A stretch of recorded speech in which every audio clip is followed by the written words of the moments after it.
Okay, hi everybody and welcome to this hybrid meeting of the Family Education and Justice Committee. I want to remind all attendees that this meeting is being recorded and webcast live on the Council's YouTube channel. I've agreed the attendance of some members remotely and would remind all remote attendees to mute their microphones when not speaking. For any members of the public watching, please note all the public committee reports, including details of specific recommendations, are available on the Council's website. Do we have any apologies or substitutions? Thank you, Convener. Apologies from Councillor Cruikshanks and Councillor Scott, with Councillors Wan and Councillors Meakin substituting. And do we have any declarations of interest or statements of transparency? Yeah, Councillor Bell. It's a statement of transparency, Convener. The link to the policy on page 79 under item 9, the foster carers criteria. I was involved in the writing of that policy when I was the tobacco control lead for Angus Council in a past life. Doesn't give me any conflict of interest though. Thanks. Okay, is that everything? So we'll move on to the minute of the previous meeting. Is the minute agreed? Yeah. And to start us today, we have a motion that's been submitted by Councillor Whiteside. Do you have a seconder for the motion? Councillor Melville. And I'm going to invite Councillor Whiteside to speak to your motion, and you have 5 minutes to speak. Thank you. Thanks, Convener. The opening of the new campus last week was a significant moment and a huge achievement for this council, particularly given the current financial climate. I was privileged as a local member to be able to visit last Thursday as the first intake of young people were piped into the campus. It was with a great sense of pride along with relief that I witnessed this momentous occasion. Pride because it was during my time as leader of the SNP administration that the funding package and final go-ahead was given for the project. Relief because some elected members, including our current leader, didn't support this investment at the time. Thankfully, the majority agreed, common sense and ambition prevailed, and our young people have the learning estate they deserve, and the Council should be very proud. This motion aims to ensure that facilities are fully utilised and that this hugely positive story does not face a negative backlash. I'm primarily concerned about access to the new pool, which was greatly anticipated but is currently only available for private lets to swimming clubs and swimming lesson providers. There's no access for the general public.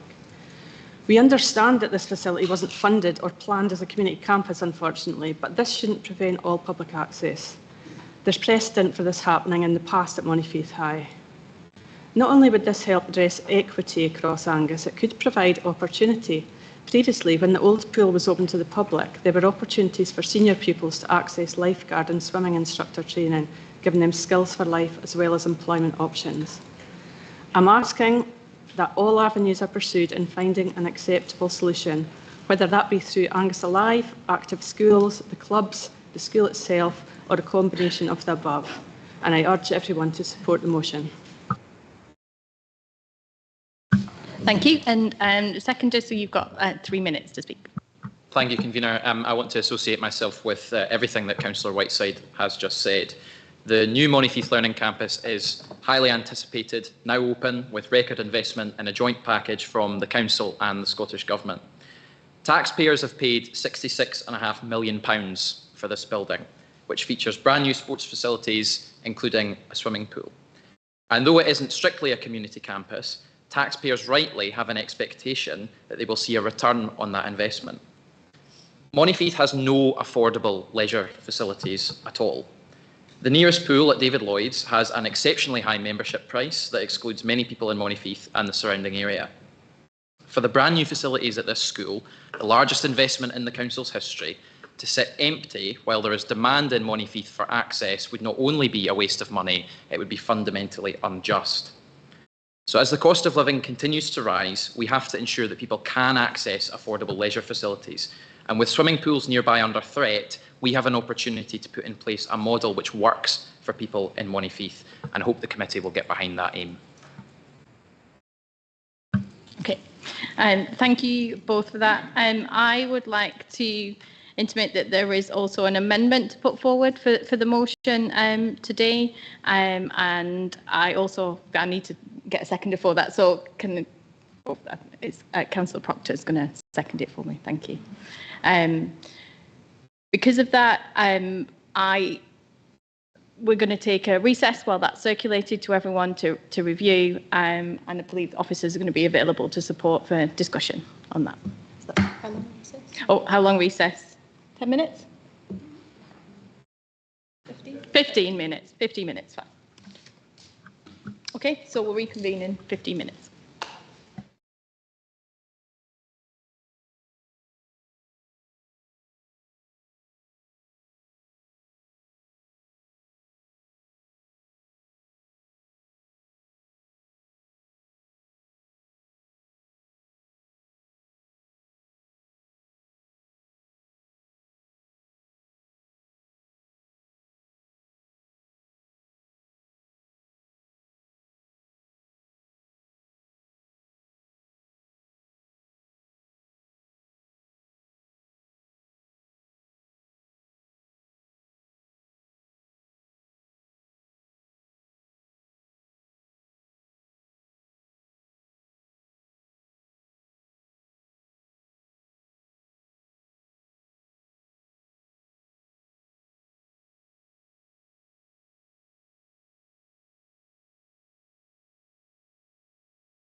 Okay, thank you, everybody. So there is an amendment to the motion that's been submitted, so I'm going to speak to the amendment just now for no more than 5 minutes. So I want to put forward, I was incredibly pleased to see all the happy staff and pupils in the school on Thursday last week and to see the facilities at the Monifeith School. I also want to put a record that we very much welcome the ambition for communities to be able to use the new facilities, and that's something that we all share. It's really important for me as Monifeith and Sidlaw representative, and I'm sure it is to everyone else in this room as well, to make sure that the facilities are used to their full potential. So one of the first things that I did as convener in May or late May was to ask about the background conversations to this and what was in place for people to use spaces in the school. So I've spoken with officers about this and the work that they've been doing with local groups and the facilitation of booking and spaces in the school. And I know that they've done lots of work on this already, and some of the diary is almost full, particularly in the swimming pool. So I've asked already that an update is brought to committee today, and that's part of my amendment. And I want to propose this amendment to do a couple of things.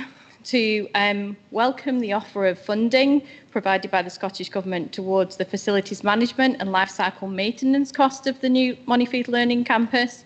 And I also want to note that it was granted on a like-for-like funding basis for the school. I also want to acknowledge the challenges of access to affordable leisure and sport in Monifeith, the challenges that have been outlined, and the desire of local residents to access the new facilities at the Monifeith Learning Campus. I want to also note that booking of spaces and for the public are open, and request that officers provide information on this. And I want to also request that a further update on this is brought at the end of this academic year. The facility in school was opened on last week, so it's very new and things are still being discussed, but I think it's important that we do review this. And I also want to request that officers continue to engage with local community to maximise the use of the facilities that are available in the new school.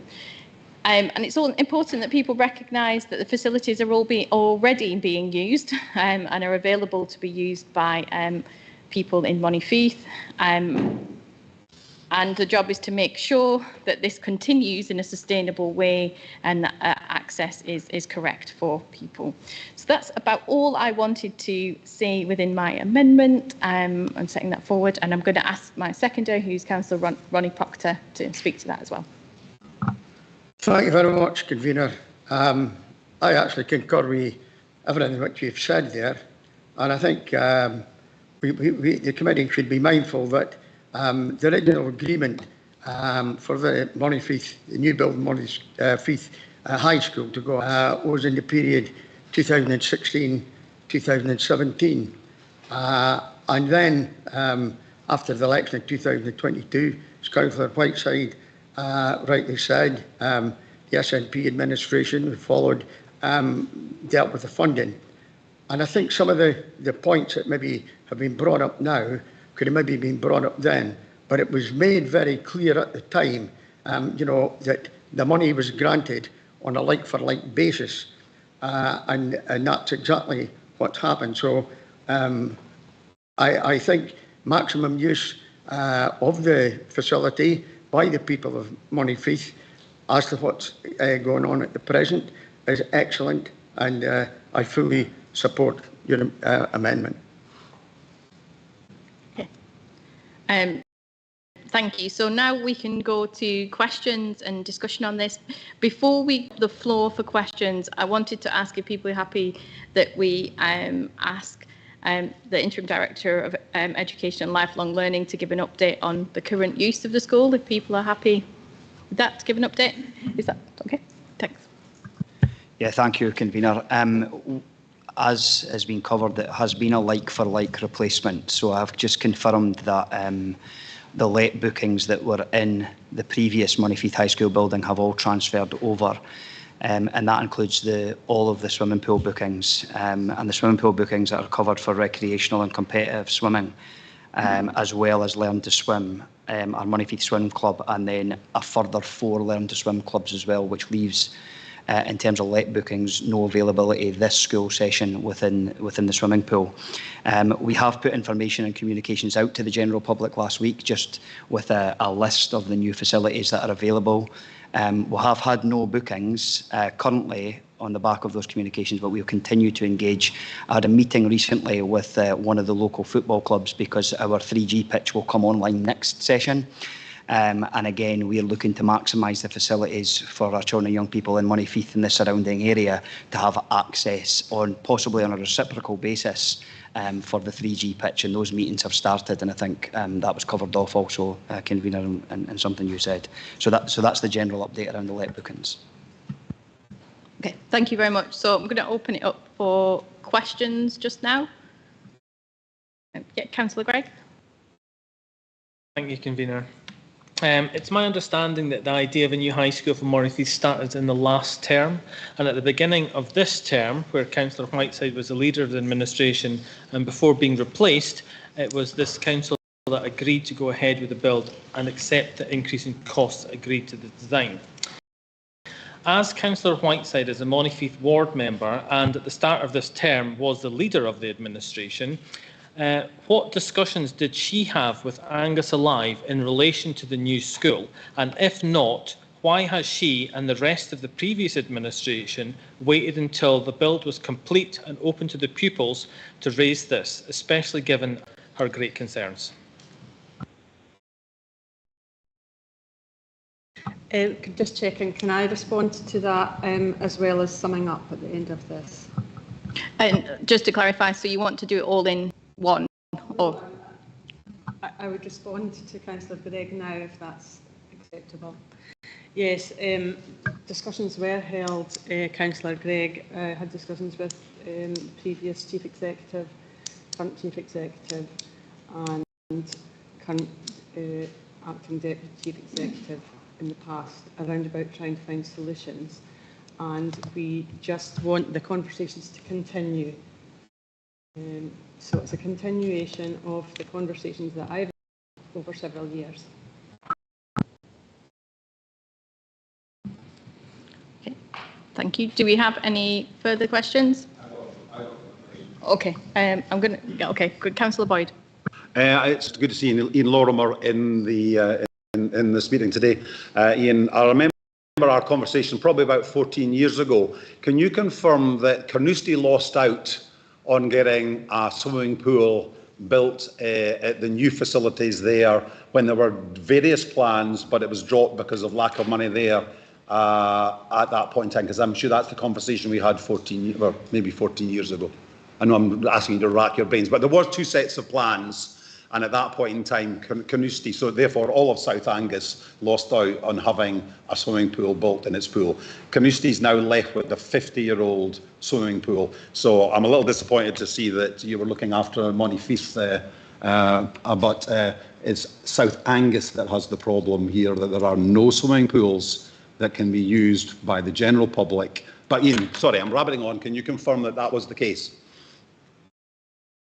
Thank you. Through you, convener. Thank you, Councillor Boyd. It's actually longer ago than that, and it's a bit of a memory test. So the Forfar Carnoustie Schools project was signed off in November 2006. So the decisions about that procurement are nearly 20 years old. So forgive me if my memory is not getting all of that correct. As I recall, the project scope. The original project scope did not include a refurbishment of the leisure facilities, and that was brought in. But I don't think there was ever a position where at Carnoustie there was to be a new pool. That, as I recall, and it is only a recollection because it was nearly 20 years ago, wasn't part of the package at that time. Partly, as you say, Councillor Boyd, for affordability reasons. I'm happy to try and go back and check the detail of that, but it was rather a long time ago now. I hope that's helpful as far as it can be, Councillor Boyd and convener. Yes, you've done an excellent job, Ian, and naturally it's important to me because I'm the Carnoustie councillor. You can't, after 20 years, be able to keep on looking at all these different things, but thank you for your comments. Thank you. Okay. Councillor Goll. Thanks, Convener. The previous SNP administration have passed 3 budgets within this chamber, the last one being only on the 27th of February this year. Was there any provision in the last 3 budgets that they passed for this facility that they're proposing their motion now? I'm not quite sure if that then needs to go to you or to but would you like officers to answer that or the opposition groups? No, the opposition group. It was their budget. Okay. Thanks for the question. At the moment, we're trying to be imaginative and find a different model, and that's what we want the discussions to carry on and do. It doesn't necessarily include Angus Alive running the facility. I mentioned other possibilities during my speech. It's actually an opportunity to get some income in for a pool that is being heated, is sitting there in any case. There would be opportunities to make it self-funding, potentially. So it's not a budget issue at this point, it's a practical issue about how the public can get access to the pool. Okay, I'm going to come back with a question to officers about this. We've heard that the pool particularly has full with bookings, so I wanted to ask, if we were to explore this, what would be the impact on the organisations that have already got bookings? And also, additional question, is there any access to during the school day that wouldn't involve people going into the school? So is there a separate access for the public?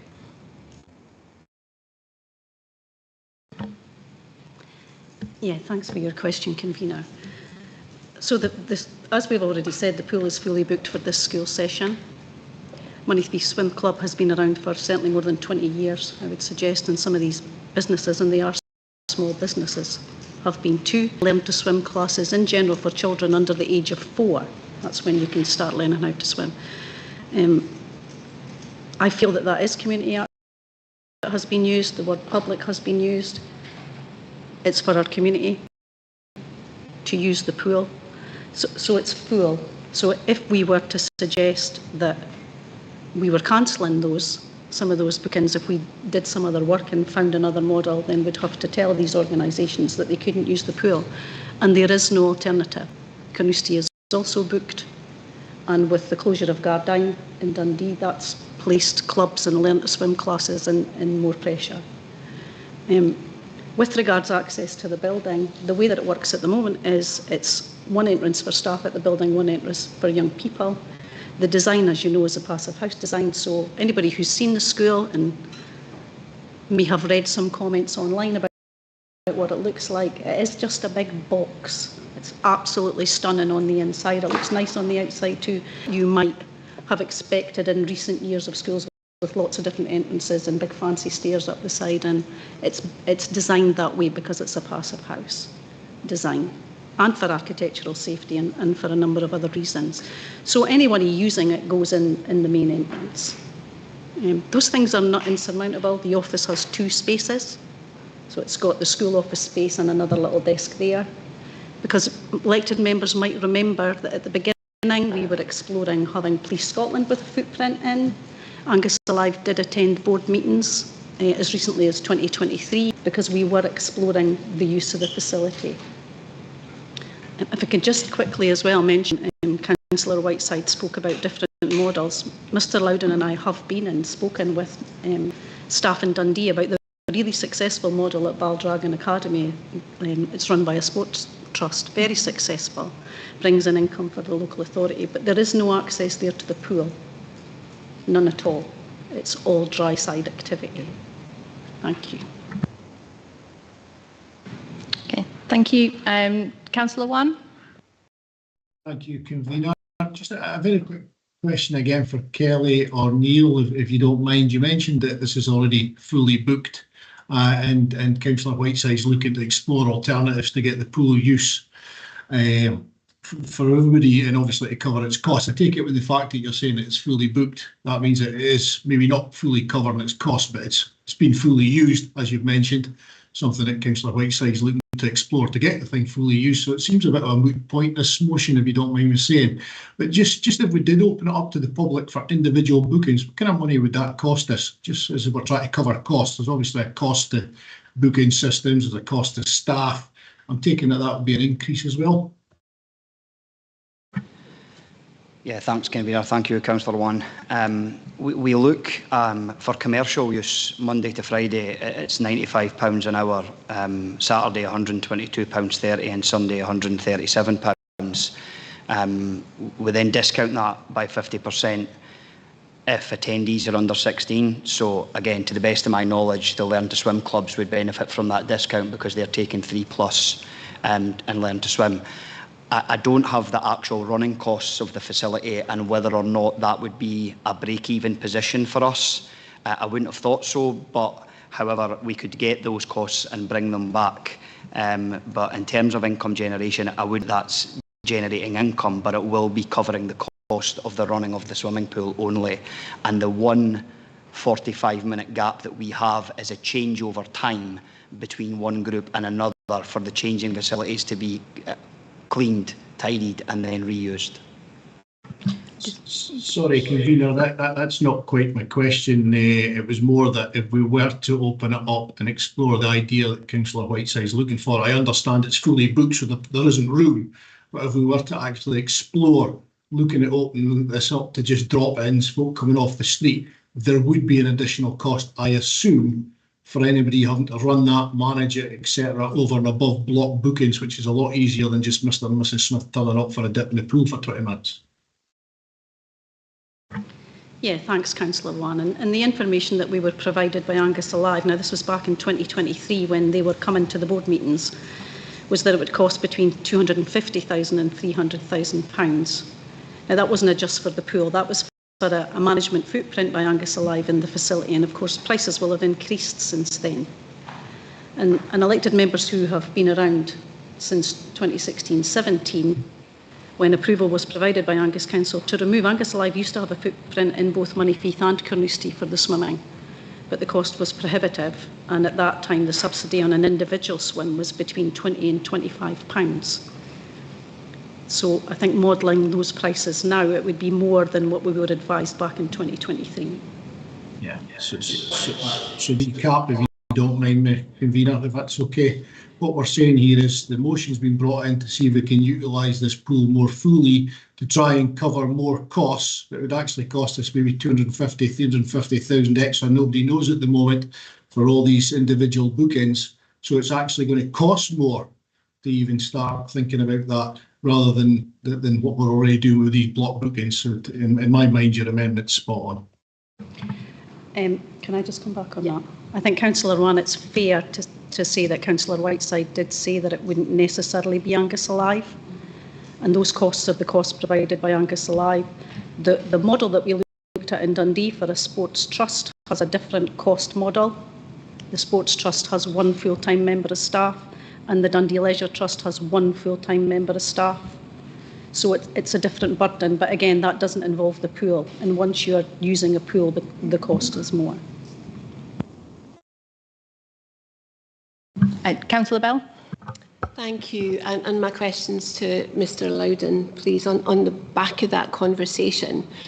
Would it then be fair to say that, as Councillor Whiteside's motion requests, if we have conversations with some of those local organisations, swimming groups, small businesses that are aimed at teaching people to swim and supporting swimming as a positive activity, there might be a model that could be developed that could bring in funds for them to cover any booking costs or lifeguarding costs that might actually be a positive for everybody all round. Thanks. Yeah, thank you, Convener. Thanks, Councillor Bell. I think motion or amendment, I think officers will continue to engage with all community groups to maximise the facilities in Moneyfeith High School, whether that's a business model for them to change, as was discussed with us in Dundee about wet-side activities. I think I'd be willing to look at all of that, but right now it is private let bookings, so we would be going out to engage with the community, not just for the swimming pool, as I've talked about for 3G pitch, etc., to talk about best use of the facilities to maximise them for local people. Okay, thank you. Do we have any further questions? Yep, Councillor. Oh, Councillor Gray. Thank you, Convener. Just perhaps a bit of clarification from Mr. Lorimer, I think.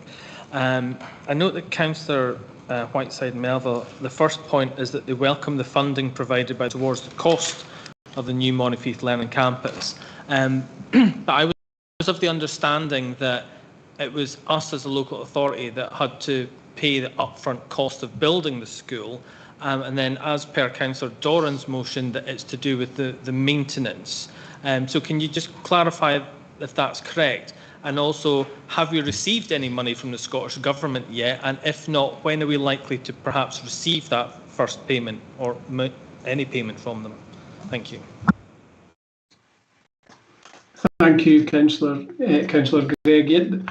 The funding model for this particular project, it's under the LEAP programme, Learning Estate Investment Programme. It is a kind of odd model of funding whereby there was changes to European accounting rules, which mean that the Scottish Government can't fund the capital build costs as revenue funding up front. So you're right, Councillor Gregg. The funding that we will receive is in relation to life cycle facilities management and life cycle maintenance costs. However, in practice, that funding to help net down the cost of the borrowing that we will have to do as a council, and all of that's been explained over the last couple of budgets in the long-term affordability assessment that we do as part of the budget setting process. So yes, Angus Council has funded the upfront build cost, and we've borrowed for that. We've borrowed for some of that thus far.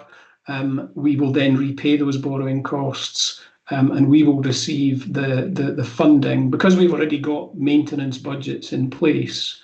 In practice, we will be able to use the funding from government to help net down the net cost of the borrowing that we have done. So it is a little bit of a complicated one in terms of how the funding is modelled.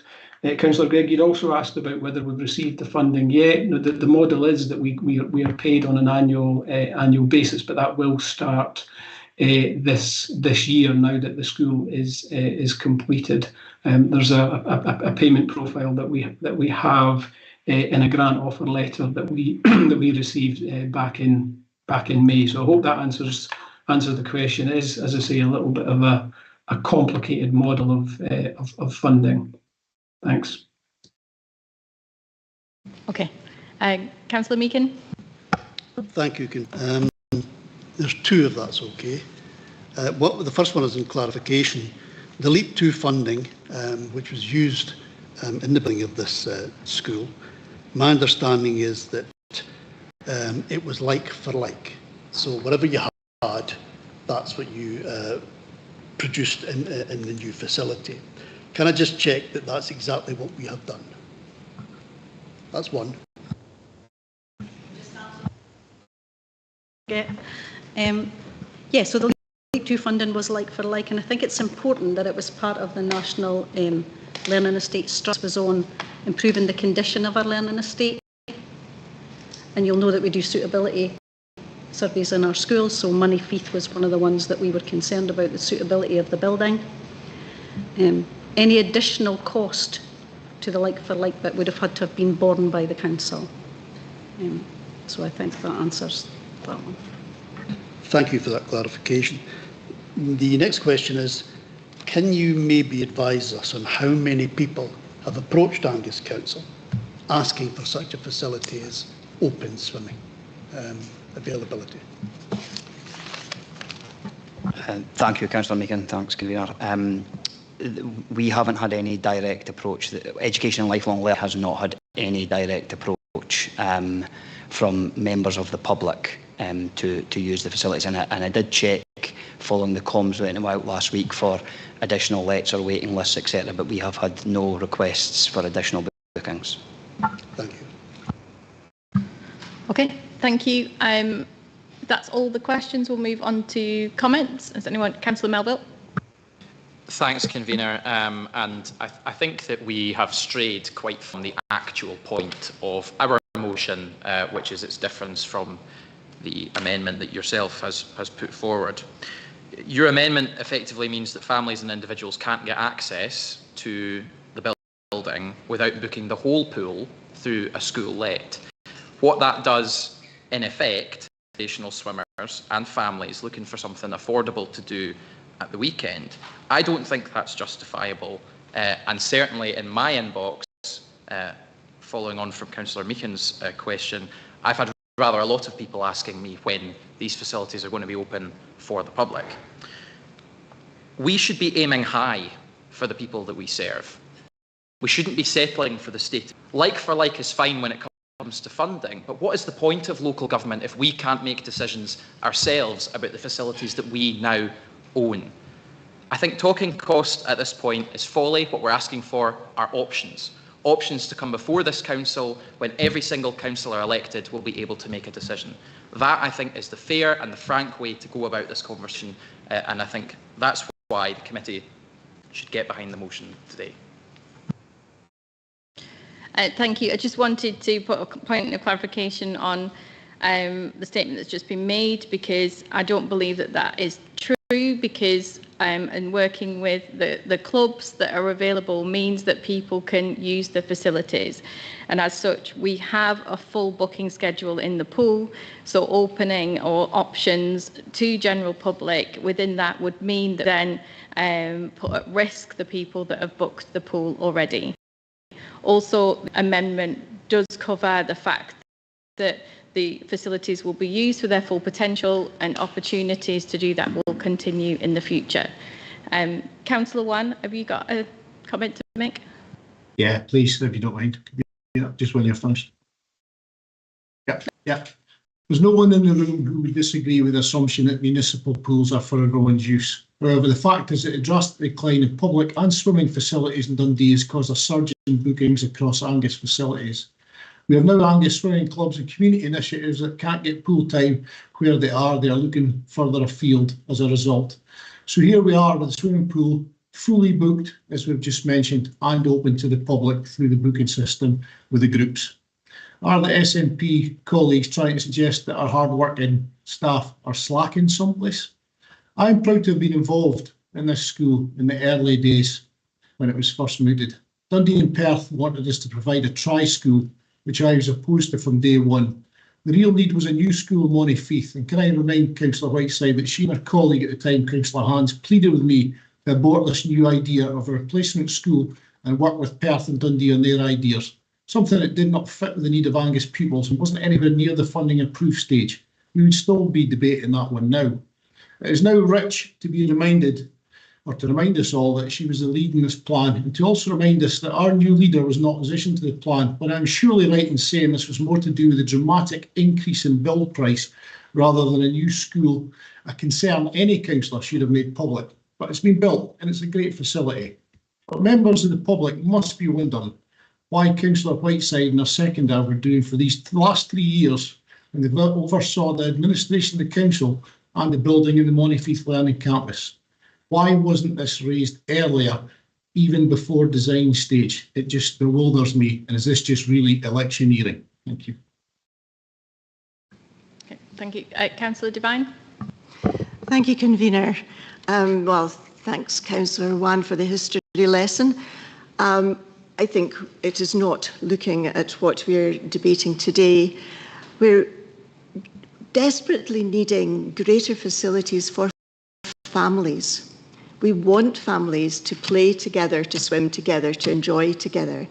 And that is what's lacking in Montefieth, because It's wonderful that there's the classes for Learn to Swim, absolutely. And I mean, today there's a campaign being raised about Save Our Pools, because so many places are losing pools. So we're incredibly fortunate to have this one. But all the rest of them are for probably competitive swimming, I would imagine. What we're looking for here is the ability through some mechanism or other, which I'm sure is not beyond us, for families to be able to go together to the swimming pool and have fun. Thank you.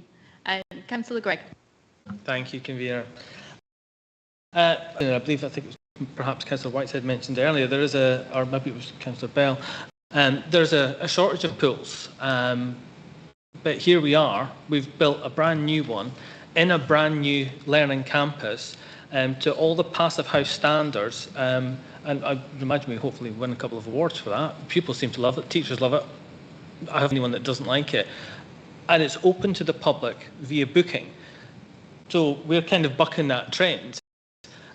We as a local authority, as the opposition members, will be acutely aware of the financial pressures under, and hopefully perhaps Councillor Melville, after the next Holyrood elections, might be able to help us out here by maybe getting some more money fed through from the Scottish Government to the local authorities such as us. And then perhaps we could give Councillor Boyd a swimming pool in Carnoustie. Perhaps we could do other bits, but without funding from the Scottish Government, or we put the council tax up to levels that would be very unpalatable for the public, we need to do it.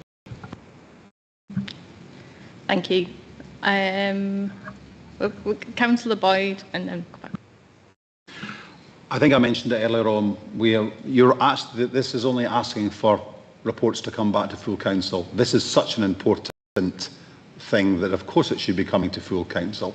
£56 million has been spent. It's been our largest budget this year. 66, I was out by 10 million. My goodness, there we go. But I'm the one that's been here the longest. Montrose got a £12 million swimming pool. Brechin got its swimming pool. So that locality alone has really doing well. They've got 2 pools that anyone can go, I think as Lynn mentioned, can go. The next locality is Kirry and Forfar. Oh, surprise, surprise. The next school that was built was what got public use for their swimming pools. So Forfar and Kirry are sorted. It'd be nice if Kirry got it. So you're quite right. Yes, it would be nice if we had pots of money and we could get Kirry having a swimming pool. Arbroath's got its swimming pool where people, their local people can go and get that. Where is it? In South Angus. It is nowhere in South Angus. As per usual, this Conservative-controlled administration are shouting the loudest to get what they want with their fake independence, as happened with the £12 million swimming pool, and they got their way, those that shouted loudest. In the end of the day, we're moving back to a 2-tier Angus Council where South Angus, yet again, loses out. Councillor Duff. Yeah, thanks, Convener. I just want to sort of raise a couple of issues, really.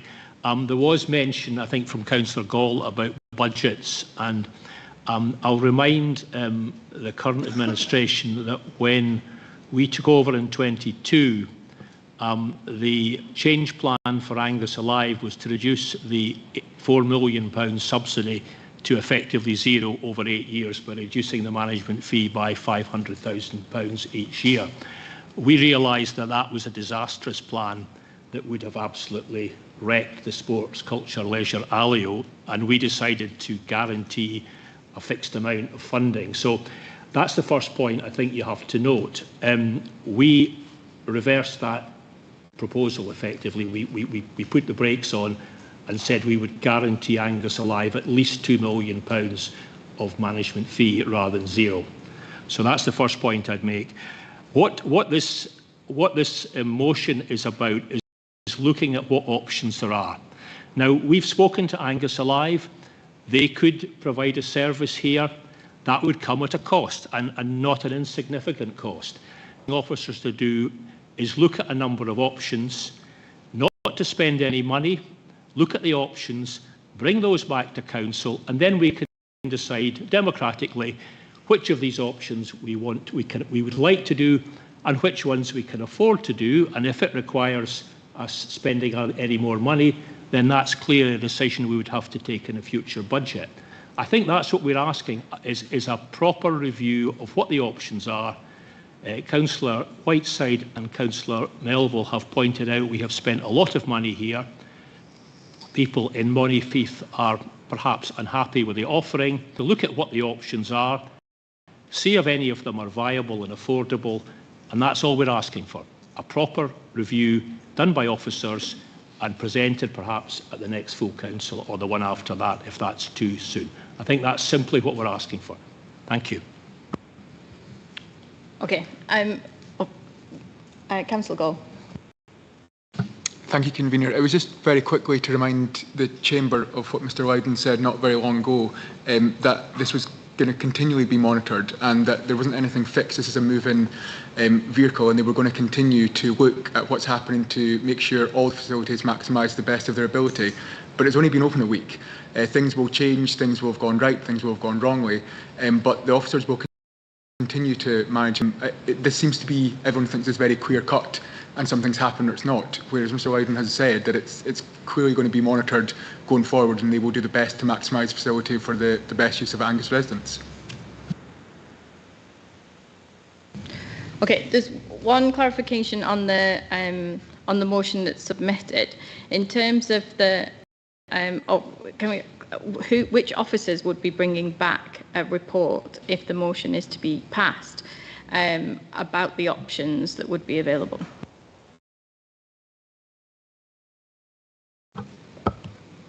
Can I answer?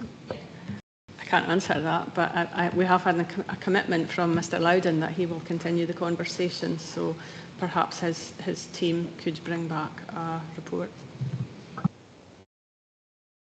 I think I would commit to engage with the local communities on how best to use the facilities, but perhaps communities colleagues would be best placed if it was a formal report to bring that back. And also we would need to use the community's aspect of the service to engage, but absolutely make that commitment that we are about exploring options for community use of the facilities.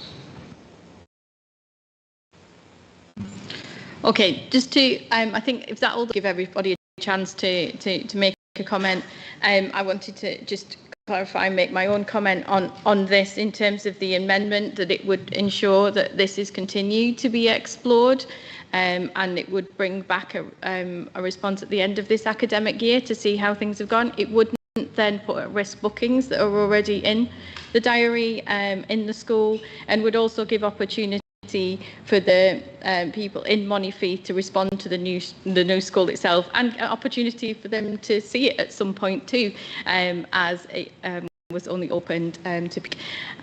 So I'm going to ask now the mover of the motion, Councillor Whiteside, to sum up, please. Thanks, Convener. First of all, I'd like to address the ludicrous suggestion that I felt the staff were slacking. That's absolutely not the case. I have praised Angus County staff over the years and this week and today for the work that has been put in to achieve this phenomenal learning campus, which we should all be really grateful for, and I'm full of admiration for how it's been delivered on time and on budget. So that's one thing. Fundamentally, I think the problem with the motion, as Councillor Melville pointed out, is a family can't go along at any point during the week and have a swim as a family. Only people who are taking swimming lessons or are already a member of a swimming club can access the pool time. So we just want this conversation to be carried on in an imaginative way to find a solution. There's been much said about like for like.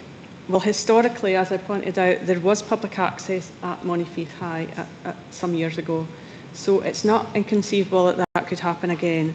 The current lets are in place, but that doesn't have to be the case going forward. The hours could be extended. The swimming clubs might be flexible with the hours that they facilitate access to encourage members of the public to get involved in swimming at the grassroots level. So I am very grateful to Mr Loudon for committing to continue the conversations. I think fundamentally the amendment is basically the status quo. So members to think about where they live in their own locality and access that they have to facilities, and try to create an equitable situation for people who live in the south of Angus as well. And I urge you to support the motion to continue this conversation. Thank you. Okay, thank you. So we move to the vote. Thank you, Convener. The motion by Councillor Whiteside, seconded by Councillor Melville, is to approve the terms of the motion relating to Montefieth Learning Campus as detailed on the published agenda. The amendment by Councillor Dornan, seconded by Councillor Proctor, is to approve the terms of the amendment relating to Montefieth Learning Campus as intimated by Councillor Dornan and as circulated to members. Please vote motion or amendment. Convener? Amendment. Councillor Proctor? Amendment. Councillor Bell? Motion, but technically Councillor Beattie's before me. Oh, thank you. Councillor Beattie? Motion. Councillor Boyd? Motion. Councillor Wan? Amendment. Councillor Devine? Motion. Councillor Duff? Councillor Gall? Amendment.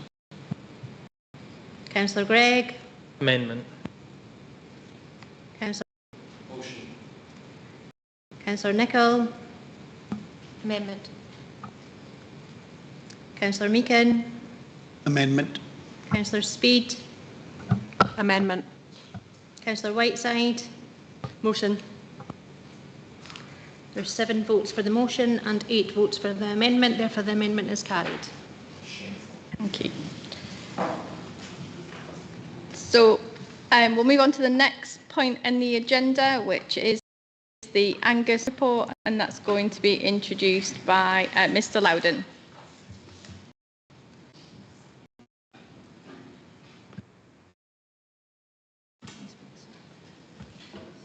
Thank you, Convener. Agenda item 5 asks members to consider the very positive inspection report for Muirfield Primary School published by His Majesty's Inspectorate for Education in May of this year. The summary of the report in Appendix 1 and a single area for improvement identified by the inspection team. I'm delighted with the report and we've been joined in the chamber today by Sally McLean, head teacher, who would be happy to take any questions. Thank you very much. Have we got any questions? Councillor Nicholl and Councillor... I'll go Councillor Nicholl first. Thank you. I just want to start with saying it was great to see such a positive report. We should be really proud of it. My only question I have is, are you able to outline more about your outdoor learning journey and what impact it's had and the kind of next steps as a school? Thanks. Thank you for your question. Yeah, we are very proud of the school report. There's been a lot of work has gone into the report that we got, and I am very proud to be here today to talk about it. Our outdoor learning's been a building journey for quite a long time now, post-pandemic. We've got a big universal approach to outdoor learning in the school, has been in place for quite a few years now, developing the knowledge and understanding of all the school, all the staff, appreciation for outdoor learning as a full entitlement for our pupils, and with learning for sustainability at the heart of everything we do. The journey really began with high quality professional learning for all the staff, making sure that we had a really good understanding of what we were trying to achieve. So it's really a big strategic vision across the school that then, as head teacher, I've built and brought everybody into. We relied on our AFS Angus School officer to support that as well. So Sheena Beattie came into the school and delivered a lot of training and supported us in our journey. We used a lot from Education Scotland and the research and things around there and what they could provide. So it's really about having that shared vision of where we were going. So most recently we've been looking at developing the school grounds. We're a new build, we opened in 2019, so we had a big grounds to develop. So in recent years we've developed like a pond, we've got a big forest area, we've now got a fully functioning polytunnel, we've got vegetable patches, meadows, scruffy spots, it just goes on and on. The impact of that has been obviously the development of the grounds, the entitlement for the children, and we've also used outdoor learning to target and support individual children and groups of children with various emotional supports and obviously with their learning universally. This has been really, really successful, and I've used my PEF fund to support that as well through staffing and resources. The big next step, which is really exciting for us in Muirfield, is that Education Scotland in June recognised the work that we've been doing and came out to visit the school. We're looking at a Muirfield guarantee, providing a pathway of skills and progression for all our learners. So Education Scotland have been quite excited about that. We had proposed and had visitors out to school to look at what we are doing, and they're coming back in September to make a video of the work that's happening in Muirfield to help us lead the way on what it could look like as a skills progression, really a guarantee of what people feel. So we're really excited about that. I suppose as head teacher, I'm now looking for that national recognition as well, to say this is the way that Muirfield could lead the way nationally. So that's where we are with our outdoor learning.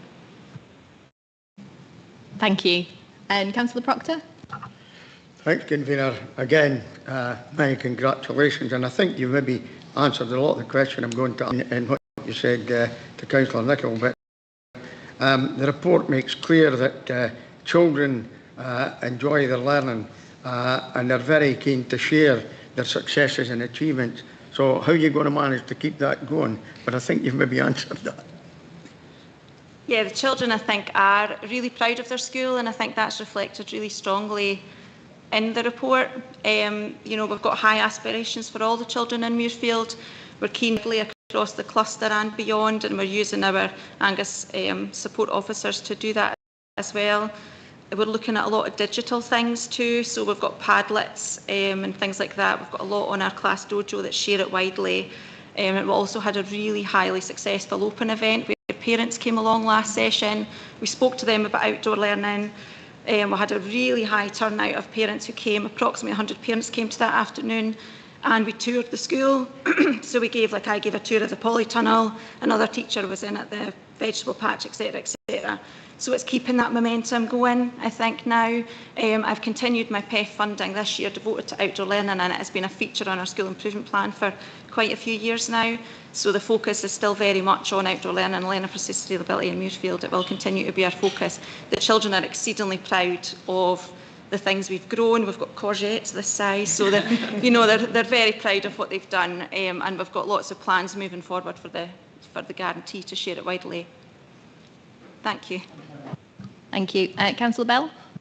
Thank you. And again, congratulations. It's a pleasure to read that report. I'm really interested in what you've been doing on the rights respecting schools, and to link in, I guess, to the things like food growing and the right to food, and what plans do you have for the next stage of the awards that you're undertaking? Thanks. Thank you for your question. Yeah, we are quite well down the road with our rights respecting school. We've achieved our bronze award and are very, very close to achieving our rights respected silver award. Within Muirfield Primary, we've got really well developed pupil leadership groups, which cover a vast variety of things across the curriculum, and rights respecting school is a big feature of that. So we're looking forward to continuing to develop that alongside the outdoor learning, and we bring digital learning into that as well to make sure that we're sharing things really widely across the school. I think reflected in our report, the children know about rights, they can talk about their rights well. There were teaching and learning, and that was noticed when the inspectors came in. So yeah, we're excited to gain our silver award very soon, imminently. So yeah, looking forward to that. Thank you very much. Councillor Devine. Thanks, Convener.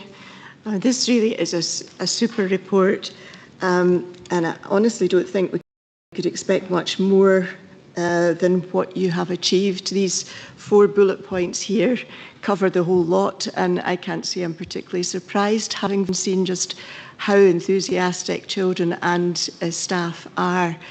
I suppose I should ask you about the improvement bit. Are you managing to bring play into more of the upper school, or the middle school, let's say, rather than the upper? Yes, so play has been a feature on our school improvement plan for a couple of years now. A similar approach to outdoor learning has been carried out, where we have done a lot of CLPL with staff, working, for example, to make it really clear on what the play definition is for Muirfield, what our understanding and knowledge of play is. It was one of the things that we're continuing to do, which the inspectors had recognised. So where we are now is we're just about to delve into the Play Pedagogy Award and are linking closely with that. So again, I've been looking at that through our PEF fund, and we've begun that just actually yesterday, had our first meeting, so that's quite exciting. Most recently, at the end of the session last year, we've been looking at small world play, loose parts play, tough trays, things like that are currently throughout the school. So now we're using the Play Pedagogy Award to use that framework to bring it all together to make sure that play seamlessly goes through the school as a full entitlement. And again, bringing outdoor learning, digital learning, etc., all into that to make sure we've got high quality teaching and learning throughout. Thank you for your question. Thank you. Have we got any further questions? Have we got any comments that anyone wishes to make? Councillor Whiteside. Thanks, Convener. Thanks very much for that. It was a really good report and good to read. I was really pleased to hear about the focus on outdoor education. I think the benefits of being outside have been forgotten in recent years in some cases, and it's really good it's recognised now, and I'd just like to see more and more of that in the schools. Thanks. Thank you. All the comments? Councillor Gregg. Thank you, Convener. Yeah, just to reiterate what others have said, an excellent report, really good to read through, so well done, and pass it on to all of your staff and also, of course, the pupils, because without them, where would you be? Thank you. Thank you. Yeah, congratulations, and do please pass on all of the mentions that people have given today to the staff. You should be really, really proud of it, and it's great to hear those stories about growing in schools and use of polytunnels. It just adds so much to the learning environment, so really great to hear that. So thank you very much. So the last thing is to agree the recommendations within the report. Are those all agreed? Agreed. Thank you.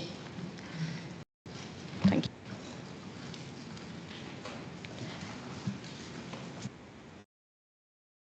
Just give people a minute to move seats.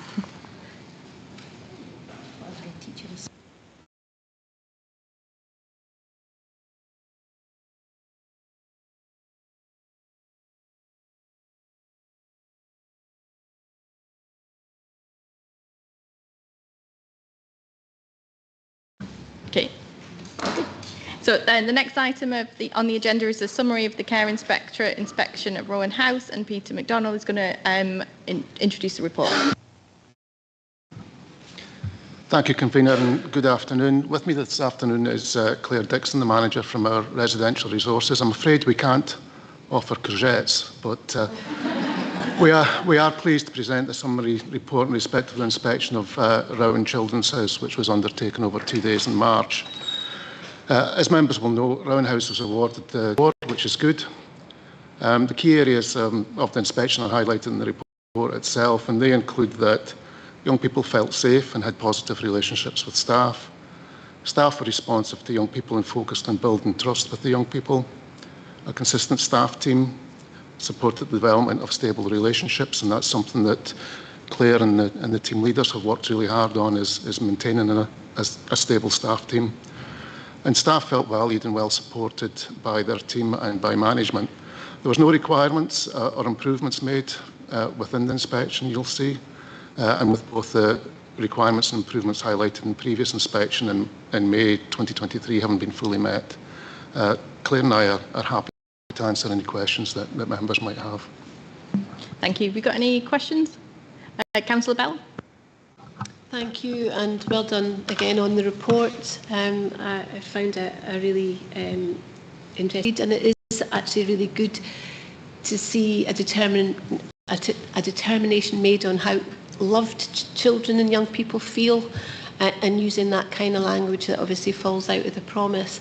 I'm really curious to know how the inspections determine that young people feel lived. What's their process and their questioning like around that, and the evidence that they draw on? Thanks. Thank you for your question. A lot of that comes from feedback from children and young people who are part of the inspection to the degree that they wish to be or not at times. Observations, inspectors come and spend time with us in the house and are observing the minutiae of interactions which happen. So even children that aren't able to verbally offer their views or offer their views in writing are able to provide that in a non-verbal way. That's also gathered from outside agencies, social workers, from family members as well. So it's a range that's provided from. There's also in terms of our documentation, that's looked at and assessed as well. So there's children's views heard within that, and also the way that they are written by staff and vice versa is also assessed as well and inspected. Thank you. Councillor Proctor. Thanks, Convener, and once again, congratulations on an excellent report. My question is this.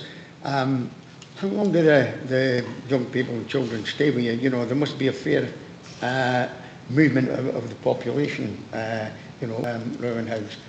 And I suppose in a way that kind of maybe affects some of the other ones who they get friends and then somebody moves on. So what's your take on that, please?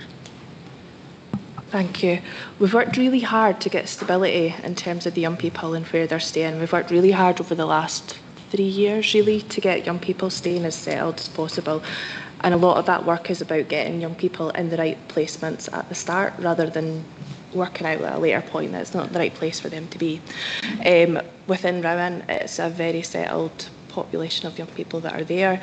Young people can stay up to the age of 21 if they wish to do so, and also once they move on, and it was noted within the report as well that once they stay on, we keep in quite a significant amount of contact with our young people, at times daily contact with our young people, as you would as parents. So yeah, we can't guarantee, children will be placed for as long as they need to be placed, and hopefully that's settled for them for that time. Yeah, and Claire's identified a really important aspect of that, and that's the maintaining relationships that staff and the team have with young people. We have young people dropping back for tea, sometimes for a sleepover, like any other child would do with their parents, and that's been an offer that's evolved over the last number of years, and something that the staff are really keen to develop and build upon. Very positive, thank you. I had just to follow up. It was noted in the report about the consistency of staff being really important in building the relationships. So I just wanted to know if you could expand a little bit on how you approached ensuring that happened. Yeah, of course. We've approached it in a number of different ways initially, because that was an area of improvement from the last inspection. So at that point we had a number of vacancies and periods of long-term absence, so we were trying to support staff to stay in work and for workplace to be positive and a good place for them to be. That's helped. That has then created stability in terms of the team. It's also helped in terms of our retention as well. Where we have had gaps, we've worked hard to recruit sessional staff, so it tends to be the same staff that are coming into the houses. So although they're sessional, it's familiar staff who know children and have really excellent relationships with the children.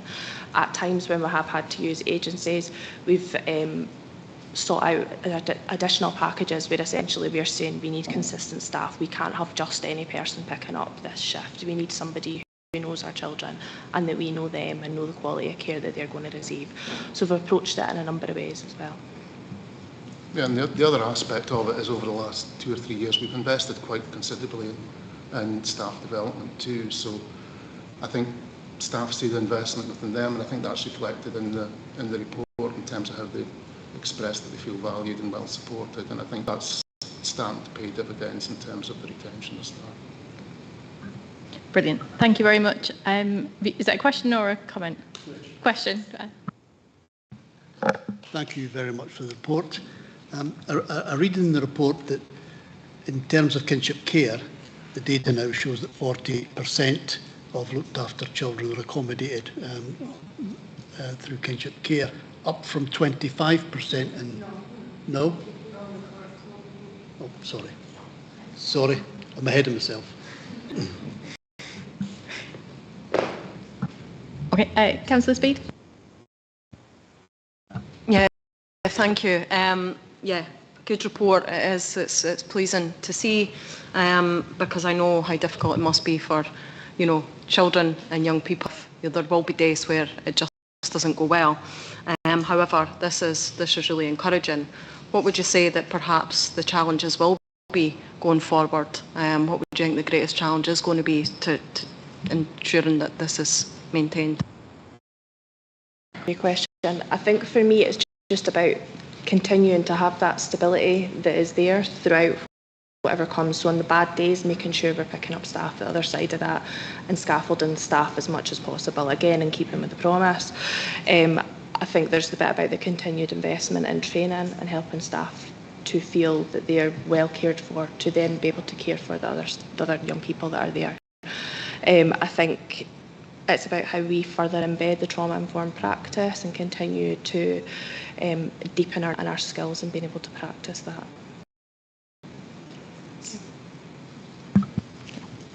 Thank you. Has anyone got any comments they wish to make? Comments? Okay. I just wanted to make. Sorry, Councillor Beattie. Thanks, Convener. No, I would just like to congratulate them again on the inspection. Having worked with secondary school pupils, I know how important it is when you've got consistent staff. It really does make a difference, and it can actually turn some young people's lives around. So I'm just really pleased to see that.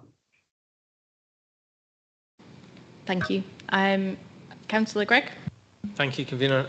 Yeah, another good report, which is always good to see. And I think the standout thing for me was the comment that one young person told us they feel safe living at Rowan House. I think that basically says it all really. So well done. Thank you. Yeah, I just wanted to reiterate that as well. The words safe, loved, trust, and positive throughout the report is just incredibly important and just reflects the work that you've done and gone on. So congratulations on that report and thank you. And I think the last thing to do is just to agree the recommendations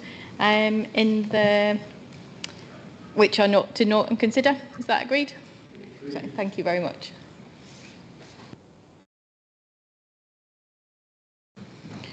So the next item on the agenda is... Convener, would you mind if I move from meeting to going online? Sorry? I'd like to go online. Okay. And I was leave the meeting and go online. Do you want to join online? Okay. If we do that, do we need to take a break in order to do that, or can we just do it? Councillor Boyd, are you staying? I'll be driving, but I'll be listening as well. And I'm sorry. I don't think that I can agree to that. I think. Okay. Okay. So I'll therefore have to leave then. Okay. Okay. Thank you. Thank you. So we're going to move on to the next item on the agenda, which is the Angus Children, Families and Justice Improvement Plan update. And he is going to introduce the report, and you're over here. Thank you.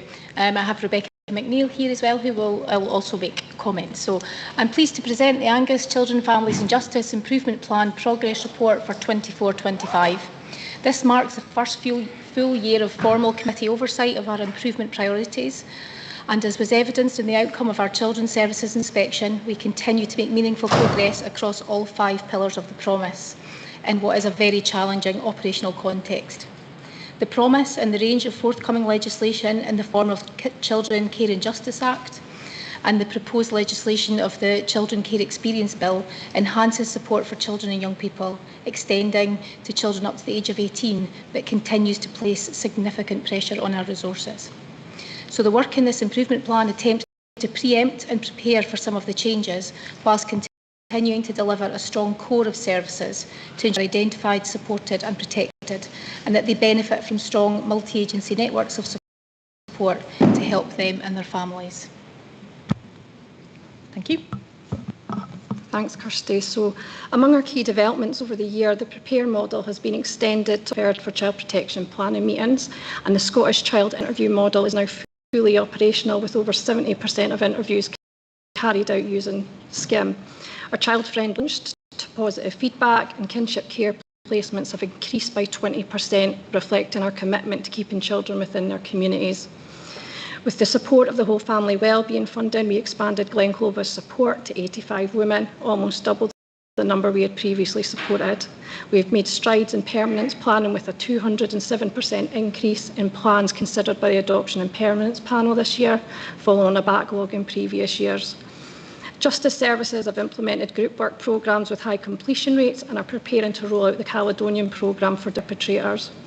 Our workforce development has seen increased student placements and successful expansion of the qualifying social worker scheme, enabling us to sustain our current workforce with no increase in vacancies.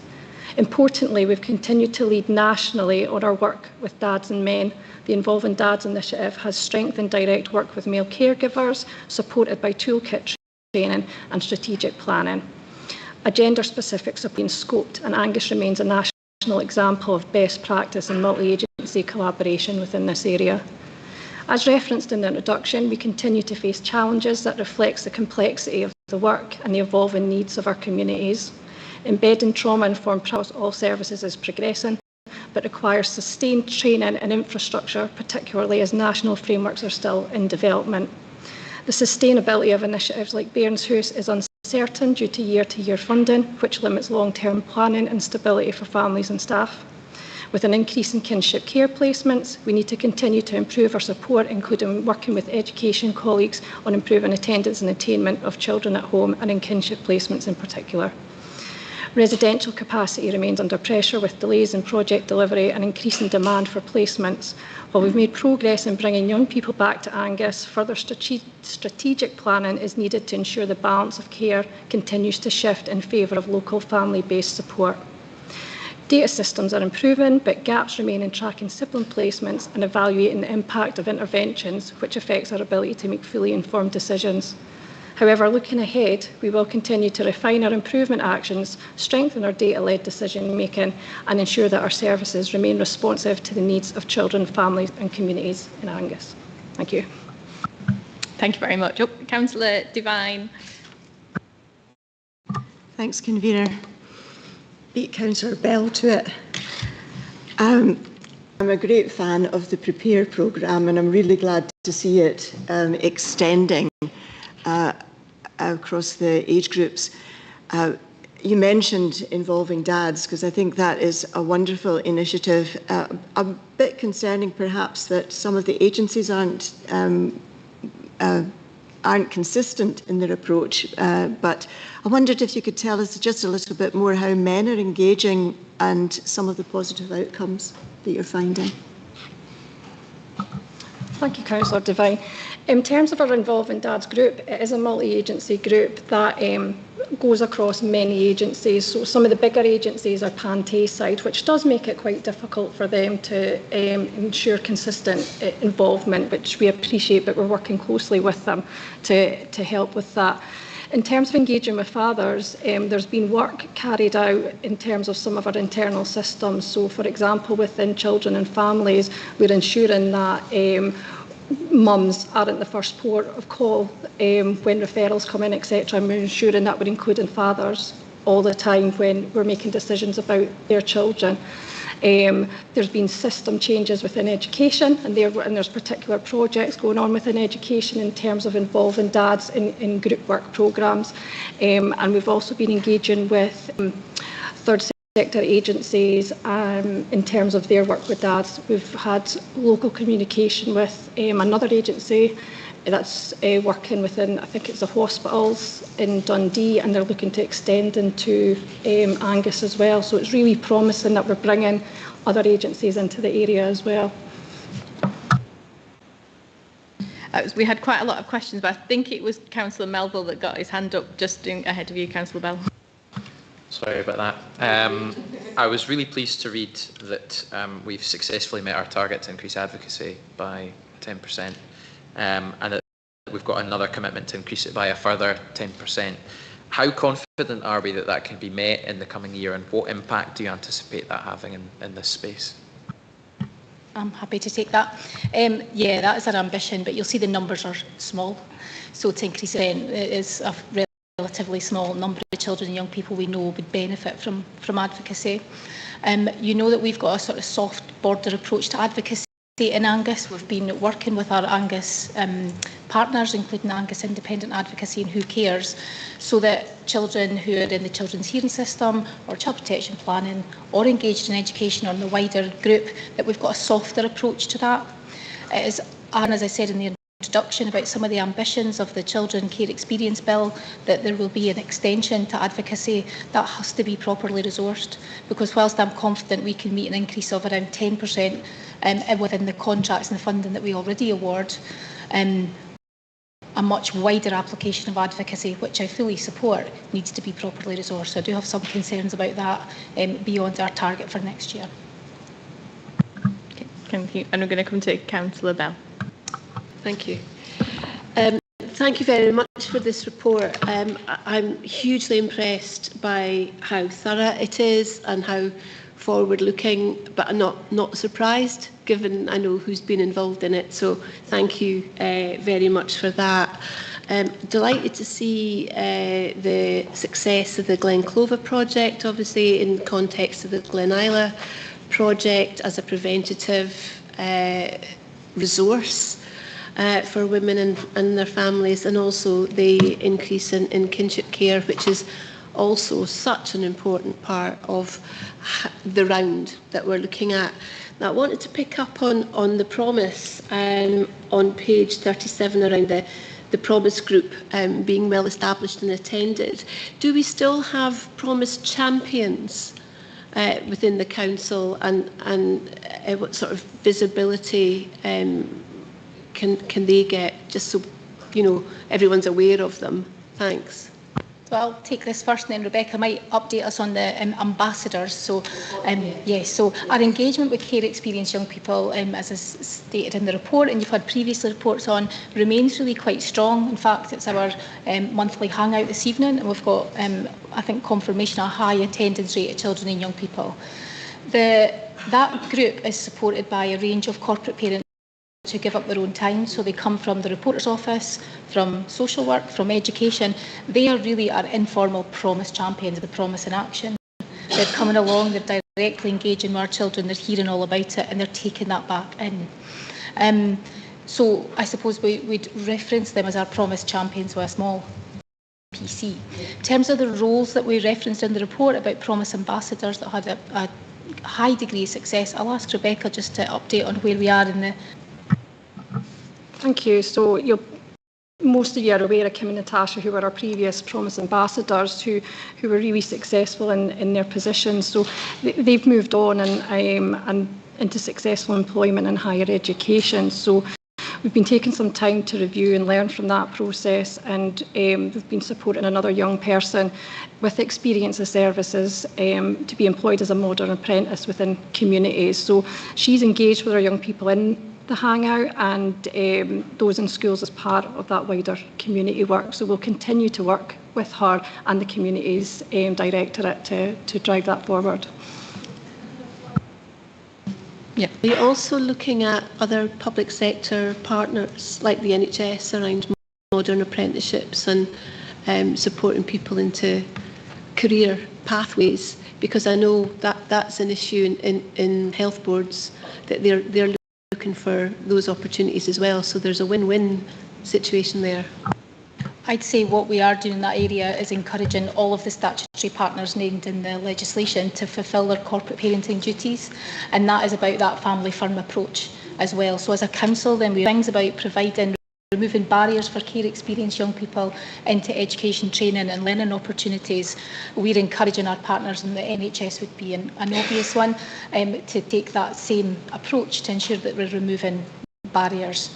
It's challenging, and I think just going back to the bit about the ambassadors, it worked very well because the skills and the strengths of those young people who could bring their lived experience to us and influence what we were doing worked very well. But it's not a model we've learned that you can just roll out and ask young people to come to us and use their care experience. It's not the right thing to do. So what we're doing is we're looking for opportunities where we can nurture and support young people who have that ability to come and influence corporate parents. So I think that programme will look very different every time it changes. So Olivia is coming to the end of her time. She's done very well, but we'll be looking for a different opportunity. It's not something we'll whole-scale roll out.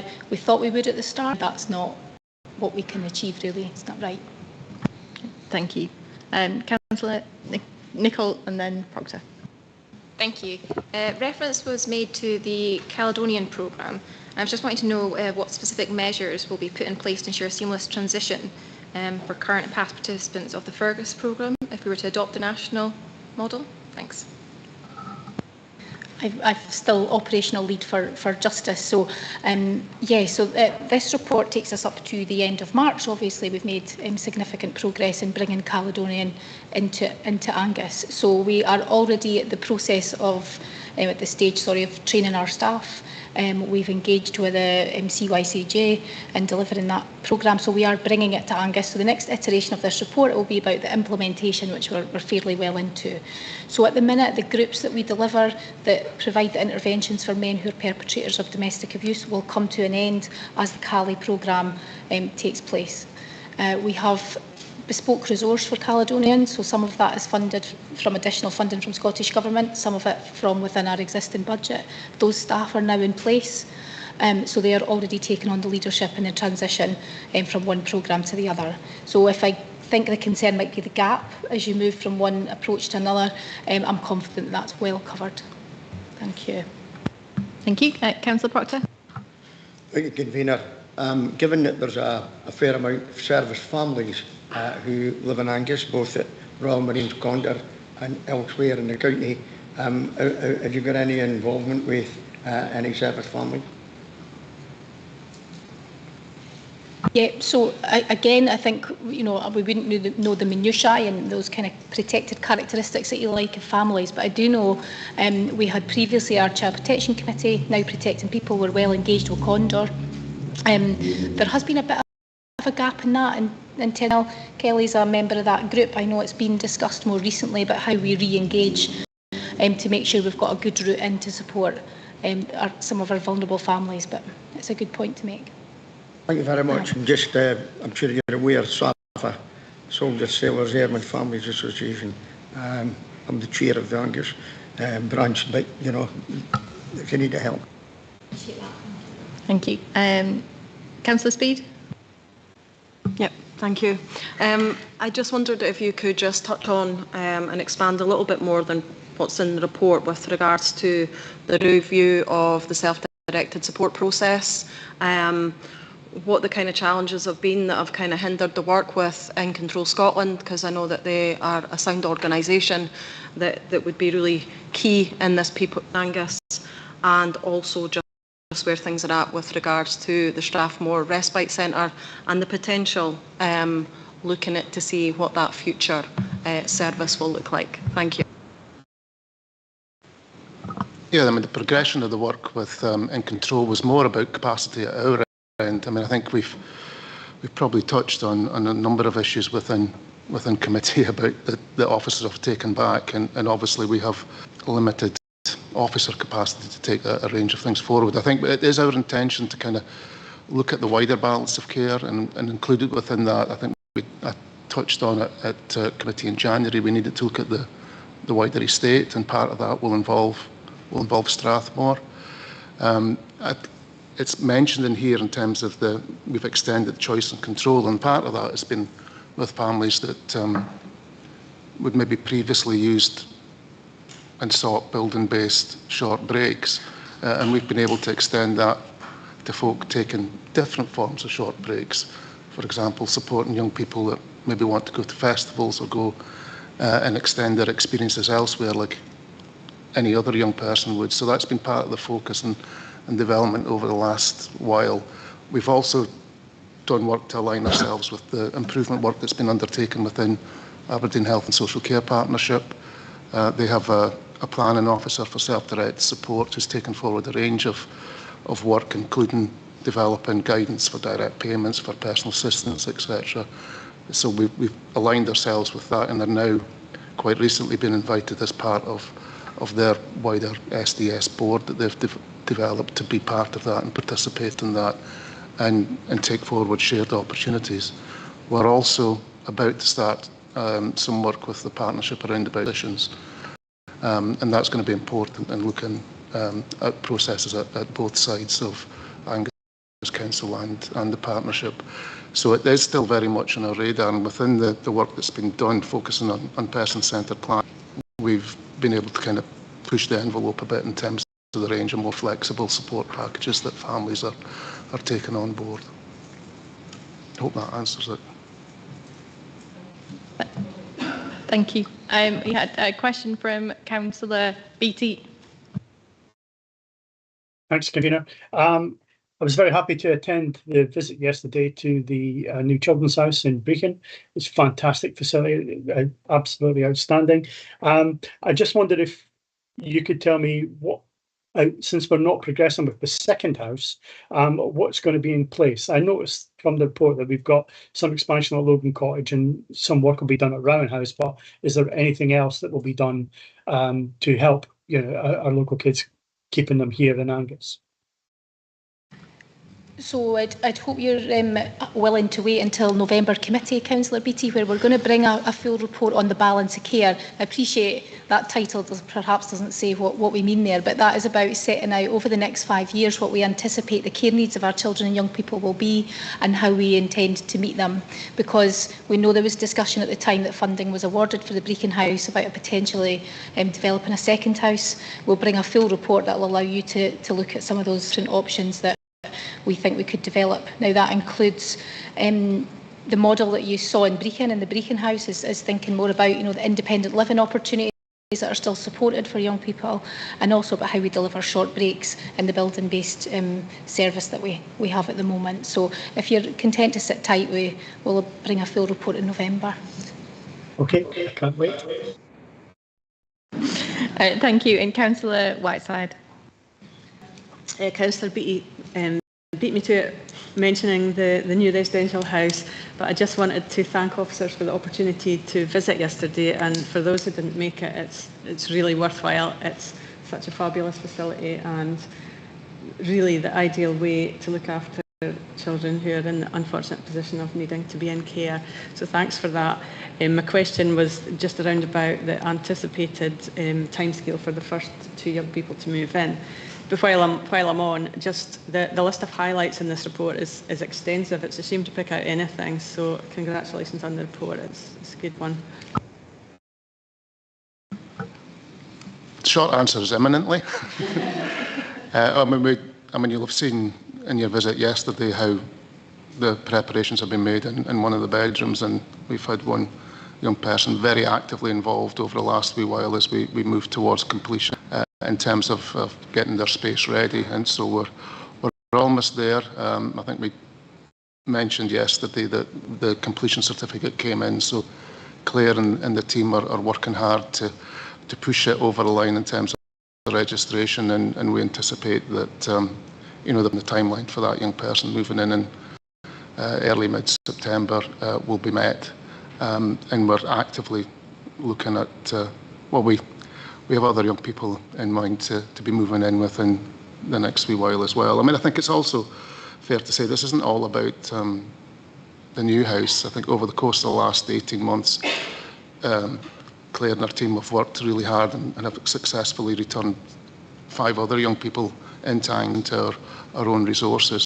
And I think that's testament to the work that they've done in terms of constantly monitoring who's where and making sure that the due process is undertaken in terms of matching, and that that's been a successful area of ongoing work. Thank you. Do we have any comments? Councillor Speed? Yeah, it was just to kind of a follow-up and to come back with regards to your response. Thank you very much. It is a particular area of interest that I will be keen to keep an eye on. I would be keen to see just what comes out of this bit of work that you're doing, because I do know many families who are on their knees trying to support their child with a disability. Obviously, they have heavy caring demands, even from a young age. And I know that they're often not always aware of self-directed support and the right to an assessment, and often even when they do, they don't always get the kind of level of support or opportunity that they would like to improve their situation. And I think it is great that there is flexibility within self-directed support, and it does open up other opportunities, like the example you gave in terms of helping a young person to go to a concert, which, you know, their peers, it's maybe something that's quite the norm, but often for someone with disability, those are so limited that I'm sure those type of experiences make such a difference. However, I also know the difference that a building-based service and respite makes to both the young person and the families that are, like I say, often amongst, I guess, are most challenged within Angus. So thank you. Yeah, I mean, obviously we have our building-based service, and although the inspection was a couple of years ago, I mean, they did receive a really, well, literally an excellent inspection. I mean, we, again, Claire and the team have been working hard in terms of looking at the progression of young people moving on and how we then develop the service. You know, that's part of what we may look to bring back in November time. We'll see how we can balance the report that we'll be presenting, but you know, the fabricateness of that building is challenging. It doesn't meet the needs of every young person. So we have been, again, working alongside Abbott Social Care Partnership, who are currently also undertaking a review of their short break services to see how we can potentially find areas where we clip and consider a range of different options that we might have that might also help support enhanced transitions. So that's areas that we're currently exploring with the partnership, as well as looking at the development of our own service. And that's about, again, being flexible in terms of offering families the opportunity beyond the building. But obviously, as you highlighted, it is an important resource for families, and that will be maintained as is at the minute. And alongside that, over the course of the last 12 months, we do have our outreach team that's been operational, and that's offered an additional strand to support for families in terms of enabling young people to access different options within the local community. Thank you. Is there any comments? Okay, don't think there's any. I just wanted to make a comment again, just to reiterate, and thank you for the opportunity for visiting the new house yesterday. It was incredible to be able to see that, and it's such a high quality provision for young people in really providing amazing foundations for them in very difficult circumstances. And I just want to thank you for the report. I was really impressed with this report. I think this is the first time this report has come, and I was really struck by the way that it was presented in terms of the actions taken, so recognising all of the important steps that have already been taken, recognising the challenges that are faced in this area, and also what next steps are taken. So look forward to seeing it again next year, and thank you everyone that was involved with it. Thank you. So the next step is to agree the recommendations, which are to note the report comes back next year. Is that agreed? Great, thank you very much. The next item on the agenda is the Angus Adoption Agency Annual Report, which is going to be presented by Mrs. Lee. I have a beautifully written introduction that I'm going to forgo in the interest of time, and just say I think you'll be pleased to note this annual report and some of the progress noted within. So I won't rehearse that for you. But what I will say is I know our convener wants to extend thanks to our carers and to our staff, and I'll leave that to you, convener. But I would like to say how proud we are of how this service has evolved with the integration of our carer support service to bring parity to all families caring for looked after children. And you'll see that all through the report as we talk about our fostering provision, kinship carers and our adopters as well. So happy for questions. Thank you. Is there any questions? Councillor Bell? I'll try and keep it brief in the interest of time. I hear you. I was picking up on page 69 around the number of permanence plans considered or reviewed at panel, and I appreciate that panel members are volunteers, but there's also officer time involved in that. And are we able to keep up with demand in that regard? Because they are incredibly important, and is the panel able to recruit enough people to support that demand from their end too? And this ties into an area in our improvement plan where we're reporting here that we have made progress, but permanence planning continues to be incredibly complex and time consuming and very difficult because of our interaction with the rights of children, parental rights, the court system, the children's hearing system. So there are a lot of pressure on services. It's an area we need to take a closer attention to and will do throughout the next 12 months. In terms of panel, we're extremely have committed panel members. In fact, we have long-standing chair, and Audrey Osborne of one of our panels, that make really high-quality recommendations based on evidence and the views of families about what should happen to our agency decision-maker. We could make this plea here that we always struggle to recruit outside of education and social work for panel members or people who feel sufficiently qualified to sit on a panel. There is training that's involved in that, and we would welcome an approach from those that might be interested because they have experience of the system or because they think they have some knowledge to give. But it's a hugely rewarding thing to do, to sit on a panel, as some of you might be aware, but it's also very difficult, and I appreciate the level of traumatic information and the time commitment apart from anything else. But I think I've thanked our staff and our carers, and it's remiss not to thank our panel community because they're hugely important in this. So thank you. Thank you. Is there any other questions? Any comments? Thank you, Convener. Now that the committee has actually caught up with me, I was only, I think, but it's just to say that my question was actually answered in one of the previous reports. Thank you very much.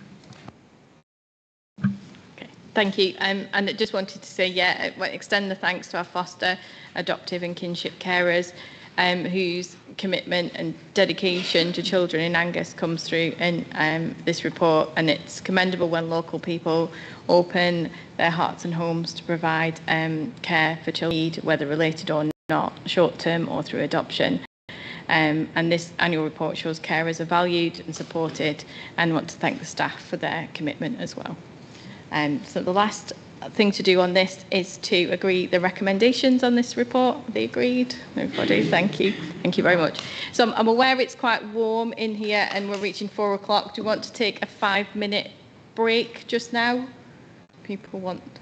Yeah, 5-minute break just now, and so we'll reconvene at 4. Can we stop the live stream, please?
Okay, everyone, welcome back. So the next item on the agenda is the foster care criteria approved by Angus Council, and Mrs. Lee is going to introduce this. Thank you, Convener. As agreed by this committee in September 24, I bring forward this paper today on fostering criteria to set minimum adults must meet before being able to be considered to become foster carers for Angus Council. To date, the fostering service has used a set of application criteria for foster carers, which has included the need for a spare room, access to a vehicle, and for carers to be non-smokers. The current criteria has not been reviewed in many years, nor brought before members for approval of the full policy. We welcome support today in establishing base criteria for our fostering scheme, which does not compromise the health and well-being of young people, but allows flexibility to consider a wide range of potential carers who can love and care for children, for Angus children in Angus. Benchmarking with other local authorities and fostering agencies has shown that our current criteria can be overly restrictive. For example, we know we have been unable to progress at least 2 inquiries locally due to our criteria, and in these examples, carers have gone on to be successfully recruited by agencies who are used by Angus Council to care for our children at greater cost. You'll see from the paper we propose the following as set out in paragraph 5.6. That carers must be aged over 21. And whilst the regulations state a minimum age of 18, our practice of placing older children in foster care and encouraging and providing continuing care up to the age of 21, the range of needs of children who are unrelated and unknown to carers would be best met by someone who is at least 21 years old. Point 3 and point 4, this is the information required to undertake a full assessment of safety and suitability as foster carers. The next point, carers should have suitable physical space in their home. This allows the service to consider the needs of very young children being placed in homes where they can reasonably be expected to share a room with a carer, for example, infants. Children will only be placed in smoke-free households. This minimum requirement is that carers provide a fully smoke-free household, ensuring that anyone smoking or vaping follow guidance on passive smoking and minimise risk to all members of their home. Health-related risk-taking behaviours such as smoking would be fully considered as part of the assessment and approval process, and the service, panel and agency decision-maker would need to be satisfied that risks are identified and appropriately managed. The supervising social worker would be charged with monitoring and addressing this on an ongoing basis. The language of smoke-free homes is more in keeping with policies in other authorities and fostering agencies. And finally, carers would be expected to meet the expectations of level 1 of our skill-based scheme. We don't believe it's necessary to have criteria about the ability to drive and access to a vehicle, and believe active travel opportunities make it possible to meet the needs of children. Again, this would be subject to the assessment process. Happy to take questions. Thank you. Got any questions? Yeah, Councillor Bell. Thank you, Convener Kirsty. Obviously, I spoke to you yesterday briefly around the smoking policy, and I explained I was involved in the original policy, which was implemented in 2016. I'm not clear what all the changes are in any new operational guidelines. The last time round, the policy came to committee for sign-off, and it seems there's a tight deadline on this. You're expecting to implement the new criteria from the 1st of September. So I would find it helpful, and it might be the other members would, to see that policy and to see where the changes are. I'm uncomfortable, as you know, around rolling back any criteria on such an important public health issue when we know that the smoking ban and restrictions have had a really positive health impact on children around second-hand smoke.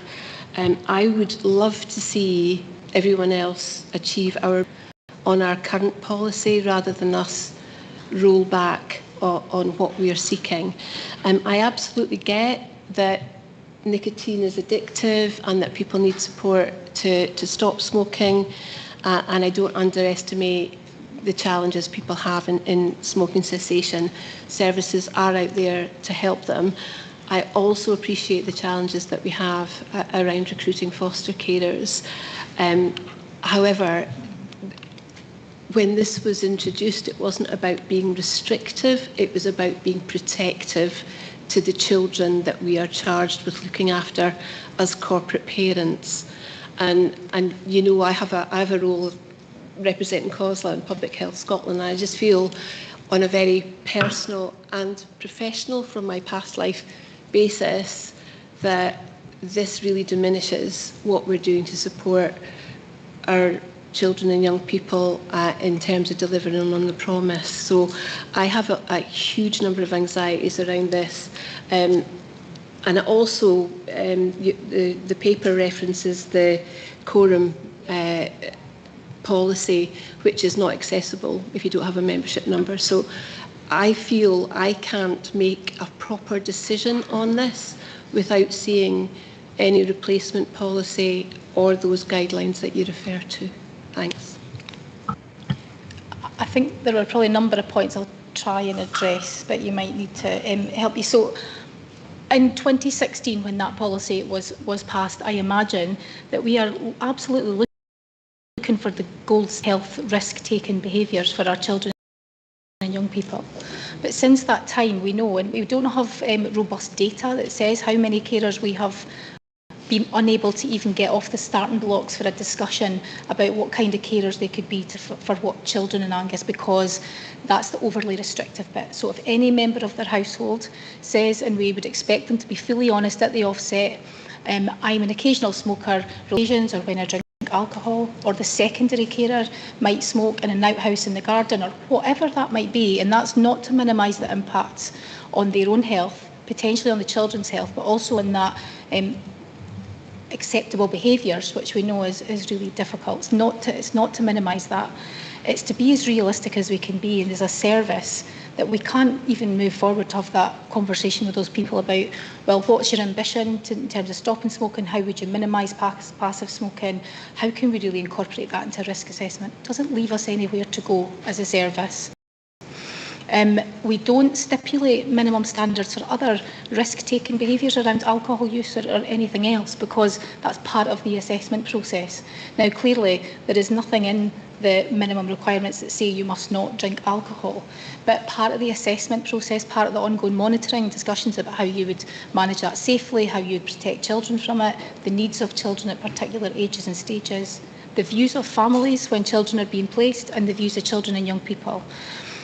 We don't bring this lightly, because this has been discussed for a while, this review, in terms of criteria, but we bring it to enable us to bring in carers who can provide love and care, and where we can manage some of their behaviours, if it's around smoking or vaping, whether that's occasional or on an ongoing basis, so that we can at least consider that. Because the reality is we are placing, as you'll see from the previous reports, 40% of our children in external fostering resources. And whilst we've brought that down 3% this year, it's a tiny number. And conversely, we are paying agencies who have this policy in place because we are contracting with them. So we are paying for placements, and we're satisfied that they are managing that appropriately and there's measures in place. They could have been Angus Council carers. That's not just about smoking, there's also the issue around driving and having access to a vehicle, and also the bit about being clear that there's a spare room for the use of fostering for a child, which can be overly restrictive too. So I completely concur with what you're saying. We would want the gold standard that is non-smokers, and amongst a whole range of other things, but practically that's not the society that we're in, and I think it allows the service, and that we should delegate authority to the service to make those assessments and trust in the checks and balances that are in place that we talked about earlier in terms of our panel and getting through the panel that's governed by regulations. There's rigour in that process. They make a recommendation, it goes to an agency decision maker, they make the decision, and then there are reviews at minimally annual points throughout where these matters are addressed. So I would trust our service to make those decisions. I completely appreciate your point. Yeah. So I've got a little question, well, just to pick up. Is it possible to see the policy, the new policy? And has the public health team at NHS Tayside been involved in that discussion as well? Because we were very inclusive when we firmed up the previous policy. Obviously, the medical advisor has mentioned in there was involved at the time. The looked after children nurse was involved, and the fostering and adoption team. I stand in front of primary school children and say, I am here to help represent your views and the decisions that I make. I promise I will do my best to make them in the best interests of the children. I do hear what you're saying, honestly. I remember as a child growing up in a smoking household until I was about 9 or 10, how awful that was. You know, the second-hand smoke, even if people smoked outside. And thankfully that did stop before I entered my teens. But that sense of helplessness when adults around you do smoke, that you can have no impact on any change there. So on the basis, I would still like to see and potentially feedback on the policy. I would really like my views minuted for today, please. I really feel I would be remiss in my duties if I didn't articulate my concerns, particularly around obviously the public health roles that I have out with the council. Thanks. No, I appreciate that, and I would like to be in a position where I've said we'd have a gold standard for foster carers. It's not the position we're in.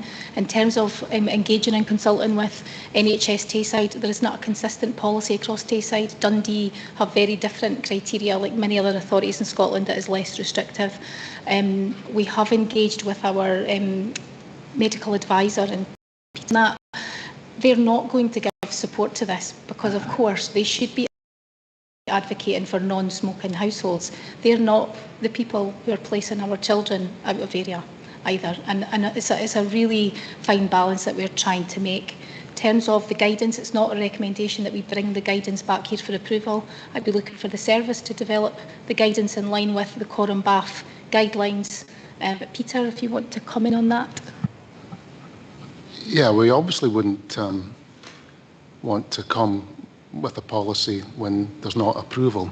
So, you know, if there's an agreement for variation today, then that will be the next step in developing our policy and guidance. I mean, at the moment, it's a blanket no.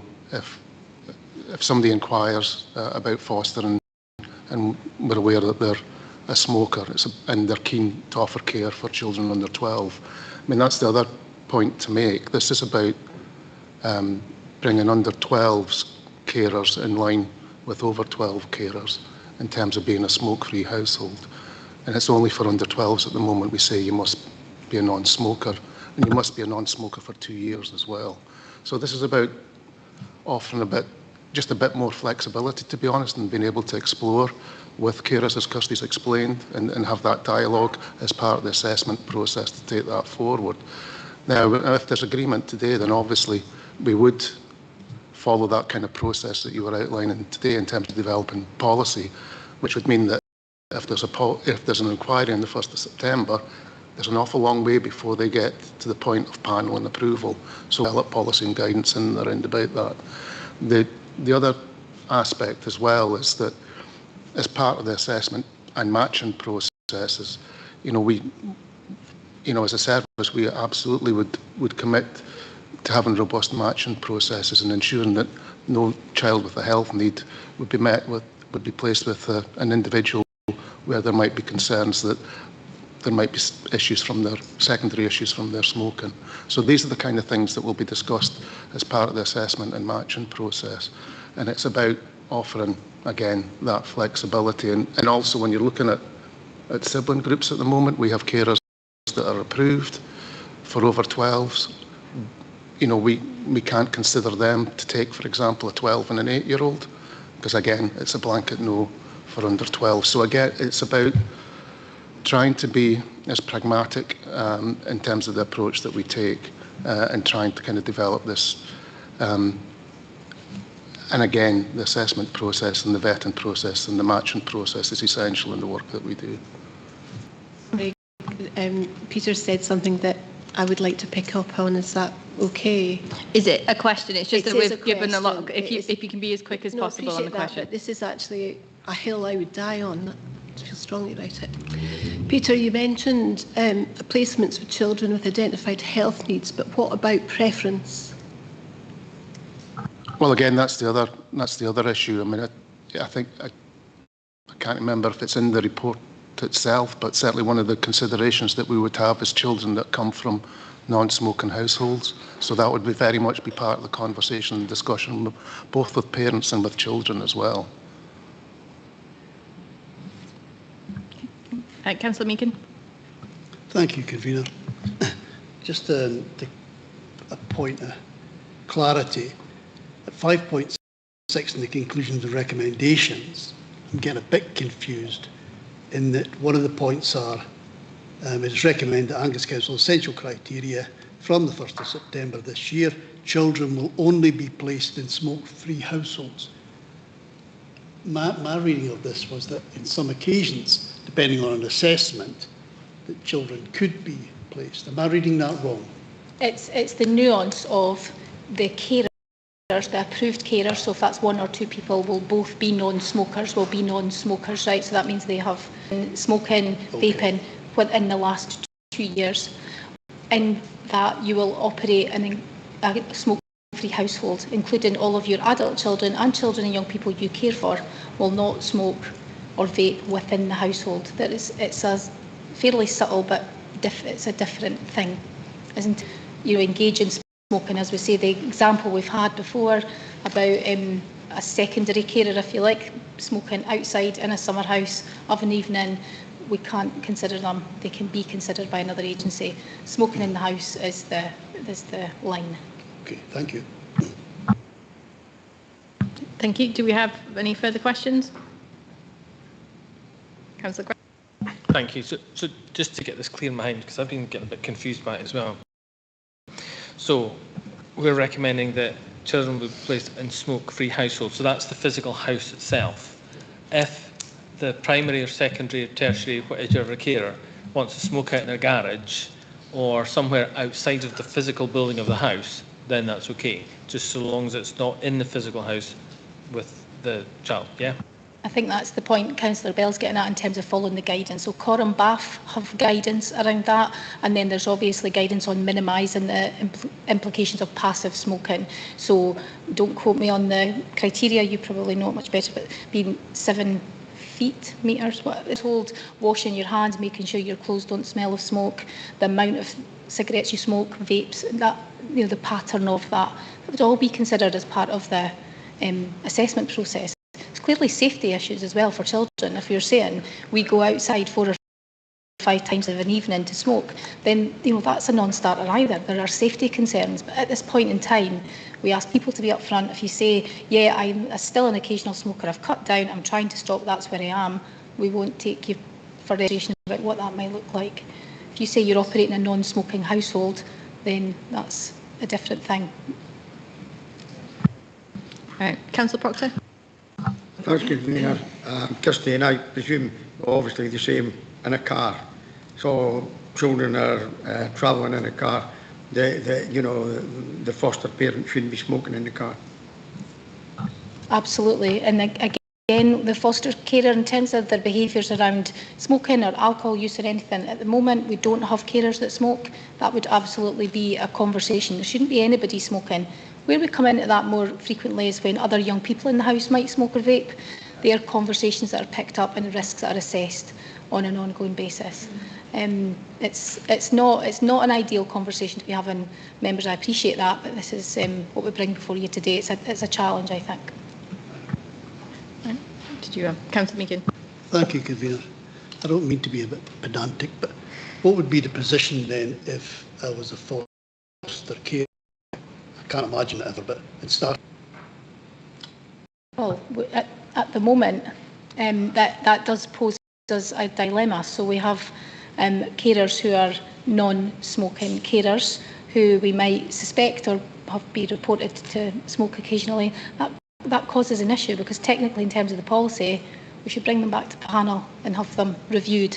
We're very practical and pragmatic. Again, it's taken alongside conversations with the carers, trying to get people to be upfront with us. Peter, I don't know if there's anything you want to add, but that can and does happen. It doesn't leave us at the way it's written at the moment. Doesn't leave us at low.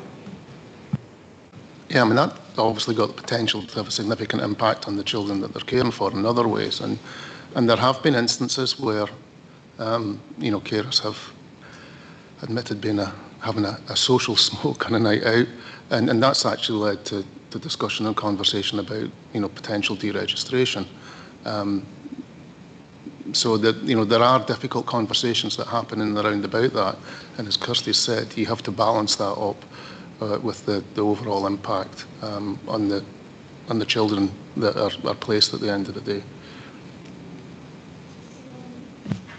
I appreciate giving it a significant airing today. The other thing I would say is this will not impact hugely on the numbers of foster carers that we're approving, folks. So I think that's the other thing, is we don't expect this to change things significantly. It gives the service a bit more leeway to consider what is already a very restricted pool of applicants, but it's not going to be the thing that changes the balance of care for us here in Angus. Thank you. Is there any further questions on this one? Any comments people wish to make? Councillor Meakin. Thank you, Convener. It appears to me that this report is just sensible. I mean, to think that you would actually not place a child in a loving family home, I mean, previously because they didn't have a car or have a driving licence, to me just seems silly. So I think certainly in terms of that, I get the smoking one and I understand that fully, but I think this is certainly a positive move forward, and I welcome it. Thank you. Councillor Gregg. Thank you, Convener. Similar to Councillor Meakin, there's a lot of common sense in this, as you mentioned about the cars. And as we've discussed, I think the smoking part is quite an emotive part. Of course, we want our looked after children to be placed in the best possible care that we can. I'm not an expert. I'm a layperson as a councillor. I put my whole trust into Kirsty and her team, and I feel that if she was in doubt or the team were in doubt, then I don't think they'd have brought this as part of recommendations or changes. So yes, we as elected members have it's within our gift to refuse recommendations, but on something like this where my knowledge is limited, I rely heavily upon the officers and their expertise, their professionalism, their countless qualifications, degrees and everything else. So based upon all of that, and even with the emotive part of it, I put my trust in Kirsty, and I'm happy to support this report. Any further comments? Okay, so the next step then is to recommendations that we've got in the report. Are they agreed? The next item on the agenda is the Angus Education Report 24-25, an update of Angus Education Plan 22 to 27.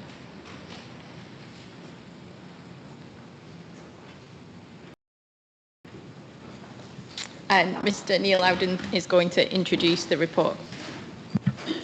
Yeah, thank you, Convener. I will cut down my introduction in the fairness of time. Present the Angus Education Report for 24-25 and the update of the Angus Education Plan 22 to 27.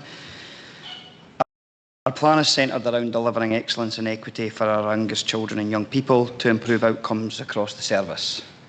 Appendix 1 on combined papers 93 to 114 is the report outlining the progress towards our improvement priorities for last session, and it's mainly generated from the Council Performance Montana.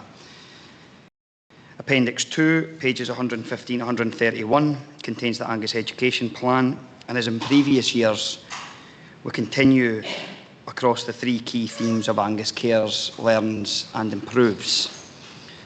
All of our priorities are informed by the national and local context, themes arising from analysis of our improvement plans for each of the settings and, of course, our data. There is a clear and explicit focus on raising attainment by delivering excellence and equity. In addition to the high-level plan, all of our schools and early learning and childcare settings have their own action plans. Across Angus Cares, we continue to focus on the promise, equally safe, and our relationships and behaviours in schools.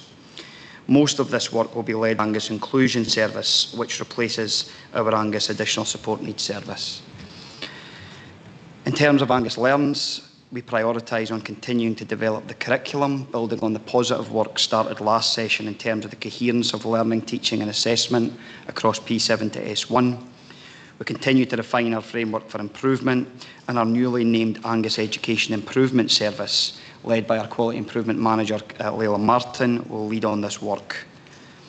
Members should note that the Angus Education Improvement Service does directly replace the Angus Virtual School. Angus Improves is doing what it says on the tin for me, to improve outcomes for our young people, ensuring we have ambitious targets and stretch aims that deliver excellence and equity for all. Finally, Appendix 3 provides details of our performance in relation to the Scottish Attainment Challenge, and I hope for members Appendix 4 provides a helpful glossary of terms. Convener, the team have all joined me today in the chamber and are happy to take any questions that members may have. Thank you very much. Have we got any questions? Oh, Councillor Beattie. Thanks very much, Chair. Neil, are you more confident now that violent and aggressive behaviour is being logged appropriately at schools? Yeah, thank you for the question. Can I hand to Audrey for that one, because I know that's been a key piece of work for our service. Yeah, thank you, Councillor Beattie, for your question. I think we are more confident now. We certainly encourage all staff to be recordants of violence and aggression, and that includes teaching staff as well as our support staff. There has been an increase in reporting in certain sectors, but you could see that as a sign of, people feeling able to do that. We also encourage our head teachers and senior leadership teams to be providing debriefs with staff who are affected, so there's evidence, and so that can also influence training, any training needs that arise. We do monitor the data. Our ASN manager, Oscar Fernandez, monitors the data weekly, so we're keeping a close eye on it, along with our health and safety team and the CAM coordinator. Again, that can influence training that's required, and we report that into their ELL meetings on a termly basis, so we are all looking at that data. What is evident there is that we usually know, or I certainly know, who the children are, because you'll see certain peaks, and more often than not it's one or two children with significant needs who are distressed and dysregulated, and that would account for the rise in the violence and aggression incidents, and therefore we look at the plan that's in place for them and the provision and support that's in place too. So we definitely know where the peaks are and where there are increases. And I would say that most of the increases are around children with additional support needs too, and mainly in our resource schools. And again, our teams know who those are and are trying to support. So in answer to your question, yes, I think we are more confident that staff are feeling enabled to report it, but more importantly that we're doing something about that in terms of the outcomes for children and the support to staff. Thank you very much. Councillor Bell. Thank you. Kind of adjacent to Councillor Beattie's question, but around the anti-bullying policy, and I was wondering if we have an idea of how big the underreporting is, and I'm particularly concerned around gender-based issues and race issues in that reporting. If we have a figure that we could nominally apply to how much underreporting there is and what we're doing to address that. Thanks. Thanks, Kimberly. I'll go back to Audrey for that.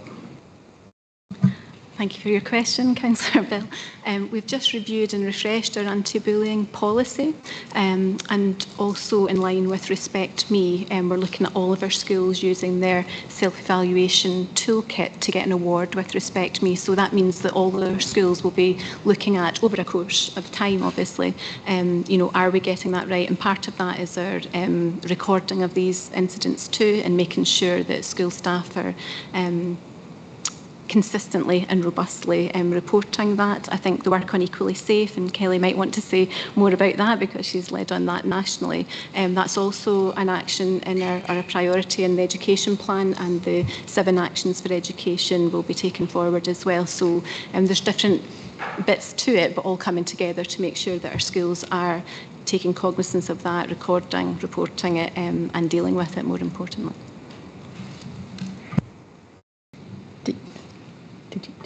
I think I said in committee before we were actually worried about under-reporting in some respects, and that schools weren't reporting enough. And although we can't put a nominal figure on it, Councillor Bell, I think actually would welcome a slight increase in it because it shows the robustness of the data.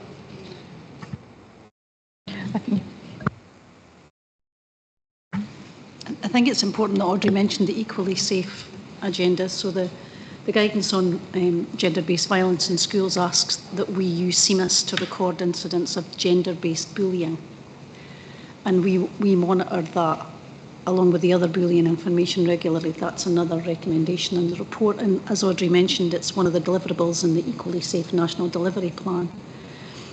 I think the learning for us as a local authority and nationally is about how we define whether it's gender-based and how courageous our staff are in saying you're only speaking to that person like that because it's a girl. You wouldn't be a boy. And so there's work that we need to do. We recognise that because, again, I think we under-report that. And just to reiterate again, and I've said it in this forum before, the deliverables for education in the Equally Safe, the current Equally Safe delivery plan is sick. It's about recording. What we really need is a cultural shift in how we allow our young people to speak to each other. And of course, that's a much bigger ask, a much bigger piece of work. But we have our eye on it. And it's the same, it's not just about gender-based bullying, it's about bullying in general. And all of the work that you heard about earlier with rights respecting, and even the play pedagogy work. When you think of the deficit for some of our younger children during COVID about not being allowed to play with their peers and learn how to play nice and learn how to take turns, it all weaves into the same thing. So it's difficult to just section it out into recording. Thank you. Just whilst we're on it, certainly part of the Equally Safe strategy deliverables is about online safety in relation to violence against women and girls. And committee might be interested to know that we've been approached by the NSPCC and the National Organisation for Anti-Bullying to do a refresh of the Think Before You Type campaign, and some of you might remember that. I was surprised and a bit distressed to find that was 7 years ago, almost 7 years when we did that. But you'll remember young people came here and were instrumental in leading the Youth Advisory Group in developing the online Think Before You Type toolkit against online bullying. So we've been asked to do the refresh of that, and I hope to be able to bring young people back again with the new toolkit. But again, that will meet one of the deliverables within the Equally Safe plan. Councillor Gregg. Thank you, Convener. Although we don't have the updates available in the senior phase data until later in the school year, do you have any indication on the improvement in this year's qualifications data at all? Possible? Thank you. Yeah, thank you, Convener. Thanks, Councillor Gregg. You on leavers attainment, and that's normally what we bring to committee rather than year-on-year results. So we can capture the overall success of each young person. The most recent cohort results published, well, not published, but available, do give us an indication, however, that improvements will be seen in the performance of our learners as they progress through the senior phase and ultimately become those leavers. So for S4, we anticipate an improvement in 5 qualifications at level 3. It's in the Angus Education Plan, 5 qualifications at level 4, and 5 qualifications at level 5, and 1 qualification at level 5. So good news. However, I would caveat that, and I think I caveated in May as well, by saying it's really important we still focus on what the individual learning for each young person, and we use pupil tracking to showcase that. Convener, I would commit to doing a briefing for members following the publication of Insight data in September to showcase some of the improvement in some of the work, and if that would be welcomed by the committee in terms of the cohort data, because they'll leave it available again until towards the end of the session. That would be great. Thank you very much. Thank you. Have we got any further questions? Oh, Councillor Speed. Yeah, thank you, Convener. Yeah, I was really interested there in the kind of discussion around bullying violence and aggression in the reporting. However, that's been well discussed and I'll keep a close eye. My question is in relation to coordinated support plans. It's very clear that there is an increase in complex cases and children with additional support need, but yet our kind of number of coordinated support plans seems to be down, albeit that the figures aren't in here. I just wondered if you could give an overview on that and where we're at in Angus with regards to coordinated support plans, because they are a legal duty. Thank you. Thank you for your question, Councillor Speed. I think it is a national trend that with the introduction of GIRFEC and Child's plans, it was seen that the number of coordinated support plans decreased as the number of Child's plans increased. But you're absolutely right, it's different parts of legislation.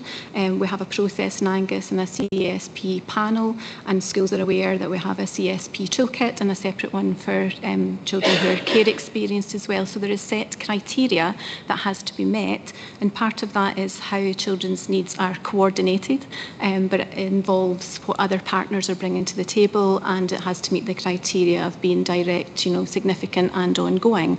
So for example, if speech and language therapy don't feel that the input to children hits all of those criteria, then the criteria is not met. But there is a process to go through. Parents and carers are part of that, and if the criteria is met, it's discussed by a multi-agency panel, and then that recommendation is put in place and the CSP is established and reviewed on an annual basis in line with the legislation. If a CSP criteria is not met, then it would be a recommendation for an individualised education plan, and often that is the recommendation, even having gone through the process where it's clear that the criteria isn't met. So that process is there. Schools know to use it. However, we are reviewing and our CSP guidance on the back of national guidance. But I would say, it is a national issue, but if the criteria is met, then children will get a CSP. There is no advantage in us not giving them a CSP at all, but it depends on the contribution and from other agencies in terms of meeting what the needs are and the coordination of services required. Thank you. And Councillor Duff.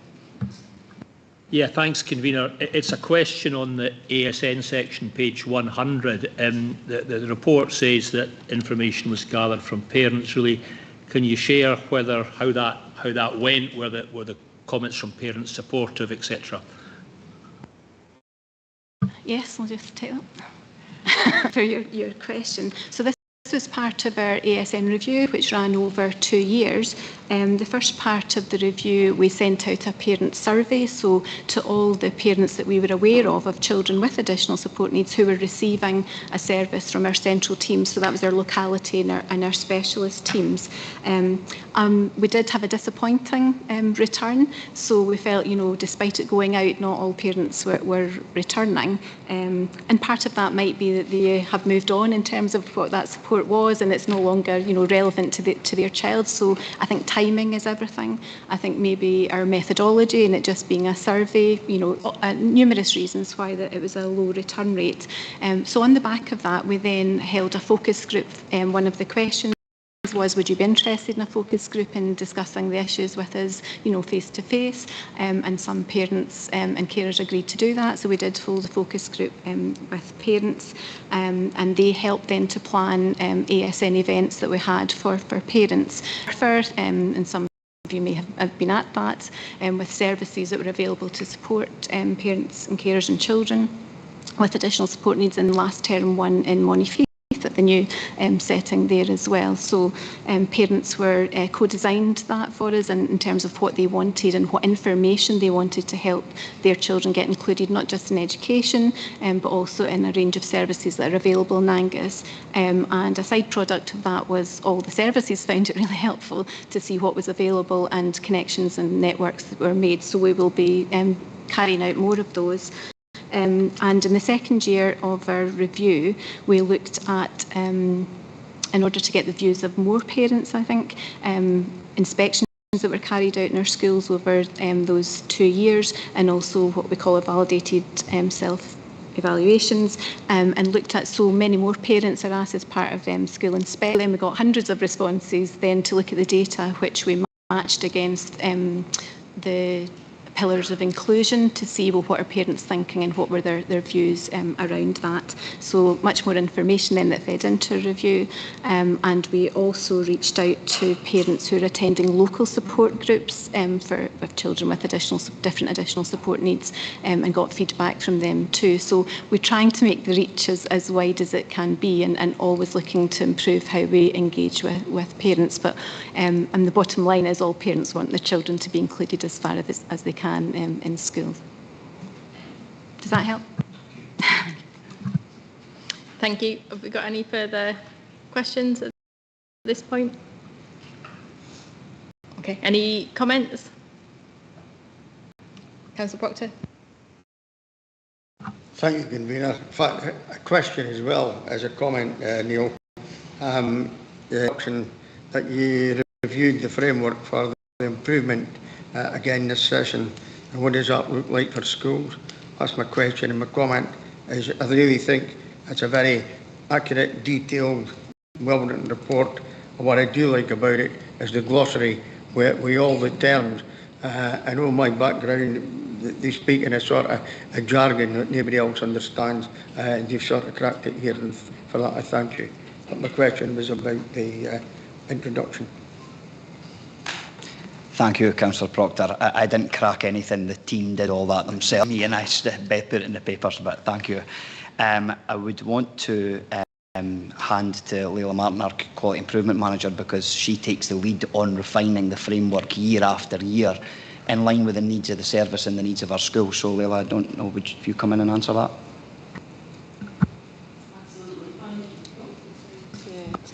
Thank you, Neil, and thank you, Councillor Proctor.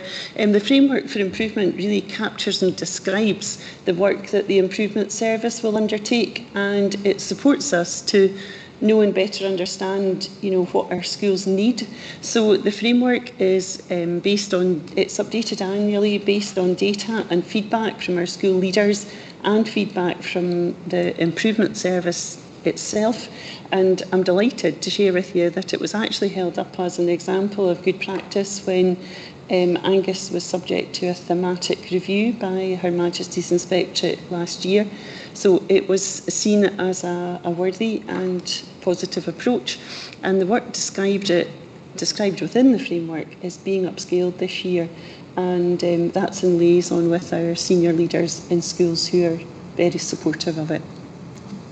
Thank you very much. Okay, thank you very much. Any further comments? Further comments? Okay, thank you all, and thank you for the questions. And I know that this has been quite a long meeting this afternoon, but these are really, really important reports and really important kind of frameworks and plans that we're looking at. So wanted to make sure we gave it the time today. So wanted to thank officers for bringing that forward, and also do we agree with all the recommendations in the report? Agreed. Thank you. Convener, I'm afraid I've got another diary commitment, so I don't want to disrupt the next two items, which are very important. So I think I'll just take my leave now, if that's all right. No problem. Thanks for letting me know. Okay, thank you.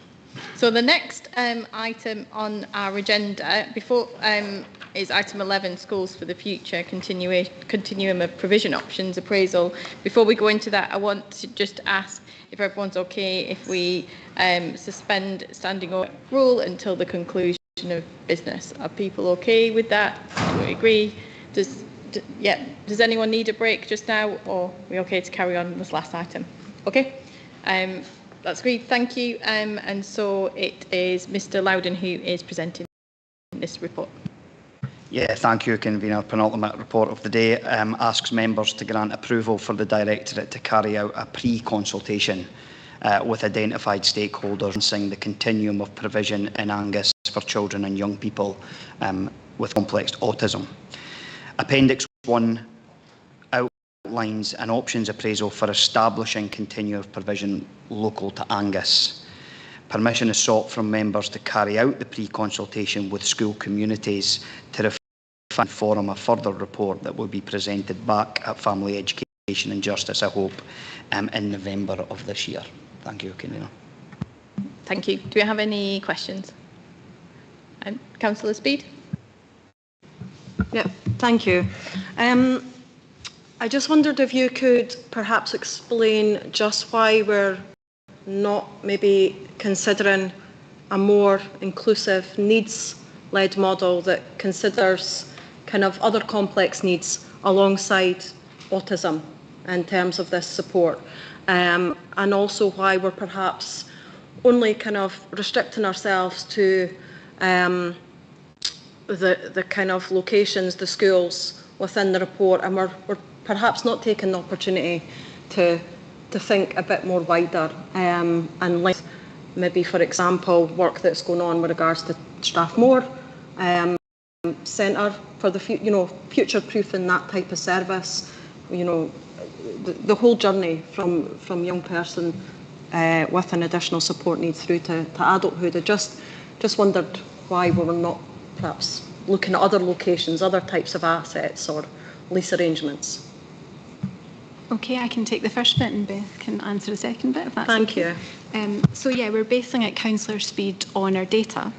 So what we're finding is that there has been an increase in complex autism, and whilst our schools, and I include our resource schools in that, and our secondary schools try their very best to meet needs, we have seen an increase in out-of-authority placement, so out with Angus, in order to meet these needs. So in terms of inclusion, it's about bringing children back to Angus, a bit like Peter was talking about for our care experience, children and young people, but providing them with a provision that can meet their needs. So sometimes it's about the environment and what we can offer as well. So just to give you an example, around for a long time, so our placements at one of our special schools used to sit at 8. We had 8 places for Angus, and then that moved up to 12 places, and then it went to 16, and now we have 22 places, which is 10% of that school roll. So just to give you an idea of the need for that based on the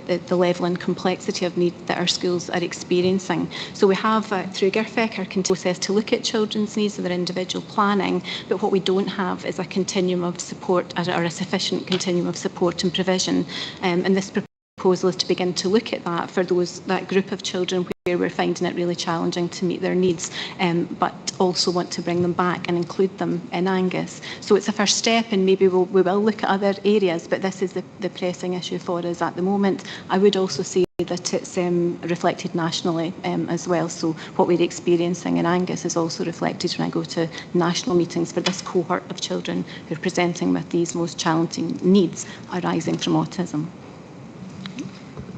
And in terms of the second part of your question, it builds directly on what Audrey has just described. So the settings we've identified in the options appraisal are, in the view of officers, those that we think might be able to best meet those needs for children. And that's part of the purpose of the pre-consultation exercise. It will be open to all to give their views, and we would expect and hope to be challenged on some of those.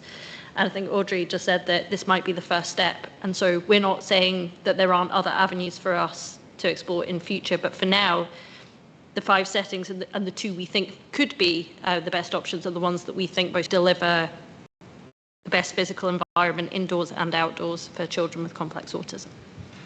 Sorry. And just to add to that, I mean, that may change over time. We see the needs of children change, so it's about being adaptable and having a provision that can then respond to the needs that are arising locally, and that's what our projections process is about. What are the needs of children that are coming through, and what do we need? And this is what we need now and into the future a few years down the line, but that may change in 10, 15 years depending on what's coming through. But we do, just what I said, a continuum of support and provision. Would it be possible to have a very okay?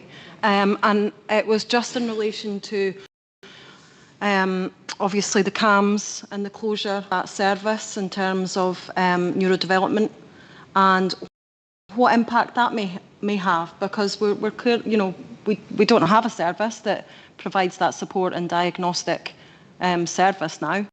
So what impact may that have? Thank you, Councillor Speed. We don't need to have a diagnosis. It's about needs, and it always has been in terms of education. So I understand some parents may want and seek a diagnosis, and that's important for them. And our NHS colleagues are looking with partners across the local authorities, ourselves included, in terms of what that pathway may look like in terms of where clinical diagnosis is needed. But just to let you know, our autism team in Angus, it's part of the inclusion service, has over 600 children on their caseload. They don't all have a diagnosis, so it's about what the children's needs are and how we can go about, and certainly for our schools, it's not about the diagnosis, it's about what their needs are. But for some, I do acknowledge that that's important, and especially moving through the journey in terms of going on to adult services and what that diagnosis means. But that's been looked at a Tayside basis with NHS colleagues who are leading on that just now. Thank you. Councillor Proctor. Thanks, Convener. I've actually got 2 autistic grandchildren, not like Angus. And of course, one of the most important things is the maintenance of routine and going to the same school. And it was actually quite difficult moving from a primary school to a secondary school where they have a cell or a department which deals with children who need support needs. So obviously, you know, any change would obviously have to be staged and pretty well managed, you know, to suit these children.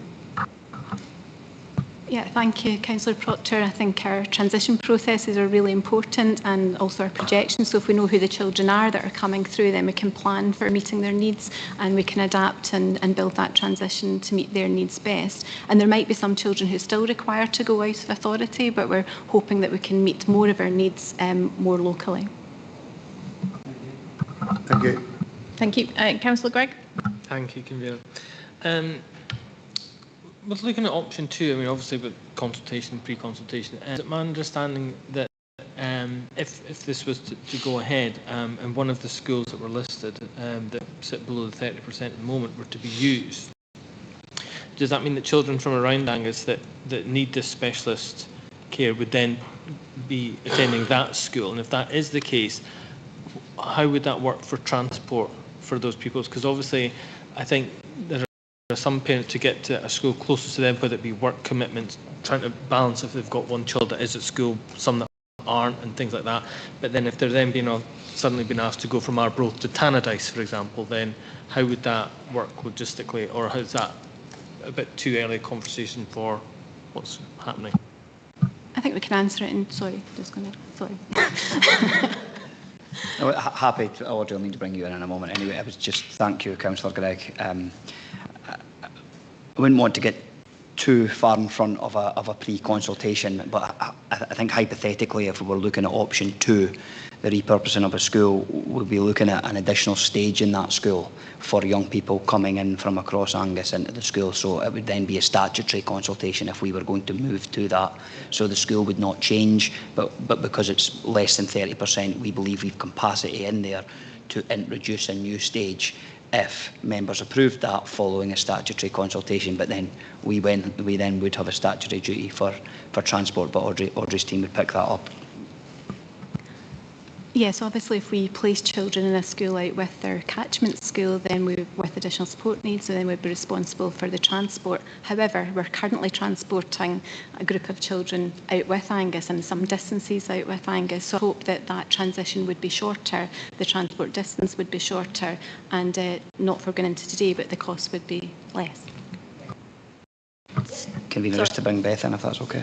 Just one final point on that, if recommendations are approved and we get to that point, if we were to bring forward a proposal paper, part of that would include setting out any transport requirements, so we would be required to link that to any proposed educational benefits as well. So that would be something that we could be tested on, and we would be consulting on that aspect as well. Okay, is there any further questions? I had a question which was around, this is obviously an engagement proposal, and so how are you going to ensure that you're going to capture a range of views as part of this process, and can you outline what steps you're going to take? So we are going to use the Engage Angus portal, which is the Council's established consultation portal. We are going to go directly to the families at the schools that we've named in the options appraisal to see see what they think about what we've said, whether they disagree with how we've assessed things.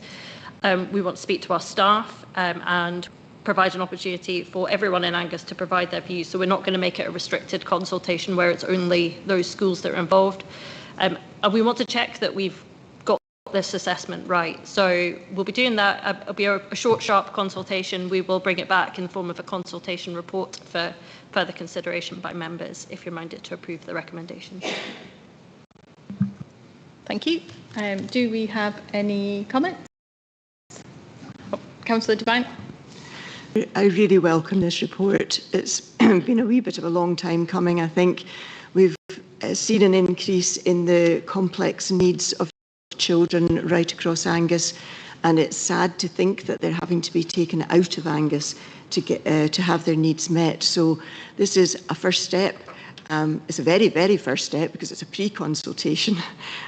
So I think this is just very valuable indeed. Thank you. Councillor Speed. Yeah, thank you. I would kind of always advocate for inclusion of any young person with a disability. School and a mainstream classroom, first and foremost. We really need to drive forward in terms of that disability movement and inclusion within society in every area, including schools. However, I do also recognise that for some young people, for lots of different reasons, that just isn't possible or sustainable, sometimes throughout their school life or sometimes for periods, due to the complexities. And I do welcome this report because I do feel it's a step in the right direction, because we are looking to bring young people closer to home where their communities are, where their families and friends are. So I think that is the right step. However, I come back to the kind of questions I was asking and the kind of concerns I had around kind of keeping it narrow. What we don't have within the report is the really drilling down of the data, the localities that young people, kind of originate from, some of those complex needs data. And I think you kind of almost answered kind of what I was looking for around actually it should be needs led, and yet we do have as being the cohort that we're looking at. And I absolutely appreciate and understand that there is a lot of complexities with, often those young people with an autism diagnosis and the environment that they need, and that they perhaps will be the ones that are out of area. But I am also acutely aware that there are young people with complex needs, that it's maybe not autism, it could be other, a whole list of other reasons as to why they're complex. It could be physical, they could be non-verbal, they could be recovering from hospital, inpatient stay, a whole host of reasons. I really would have liked to have seen that we kept it a little bit more broader alongside autism, but also that complex care that's often required.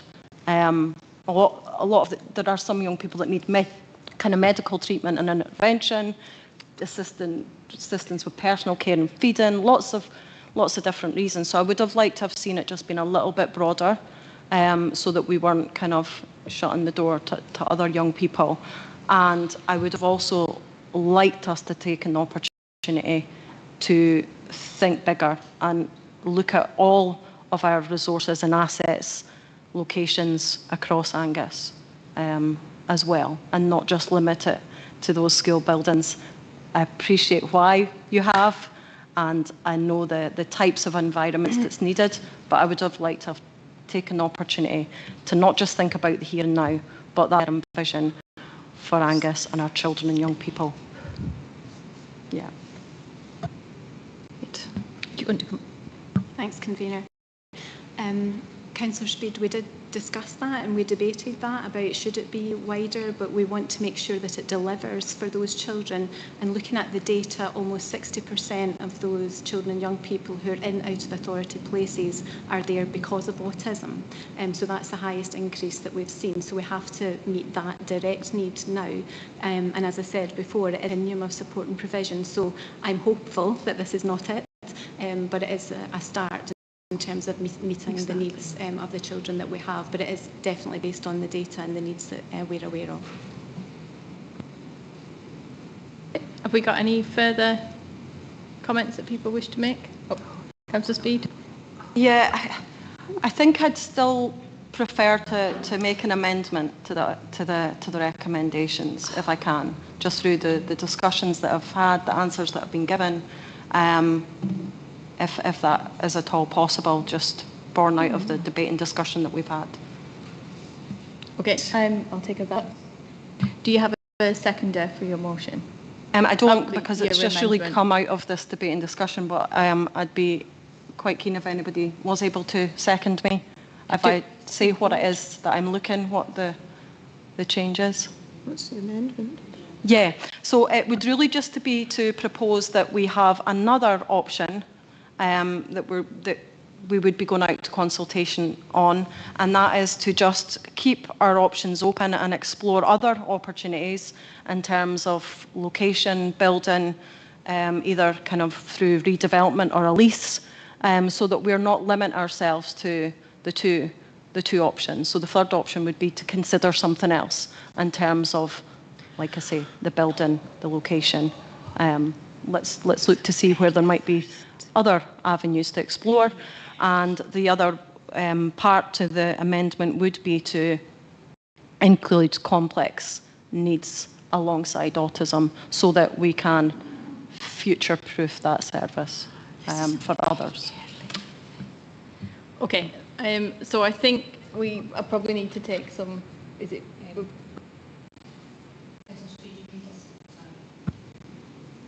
Councillor Speed, you would need a seconder for your amendment.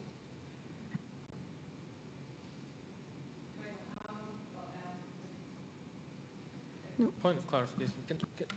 Would it be possible to just seek a bit more clarity around what your motion is? My understanding is that you're wanting a third option, because bear in mind that this is a pre-consultation, so not a consultation, a pre-consultation. But what you're asking, my interpretation is that you would like a third option to potentially look at utilising other. Again, bearing in mind this is about some schools that are under the 30%, so they're quite low, as a way of increasing their roll numbers. So using another school to look at other more complex needs, and to see if another school building can be used in the same way as what's in here. It just would simply be another option to explore other perhaps locations, buildings, utilising and keeping that kind of a bit more broader, so that we're not limiting ourselves just to the two. I appreciate it would need to be feasible, but we are just looking to go to consultation, but it would just be to keep that open. So this is adding something into the pre-consultation of what we've got. Yeah. So I wanted to know if we can bring officers in at this point to respond to that.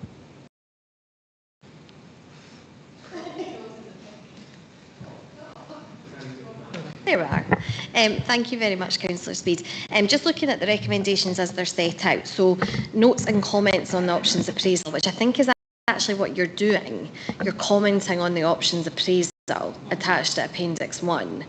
I don't see a direct correlation to what you've said by way of amendment to the recommendations per se. Note and comment on options appraisal attached to Appendix 1.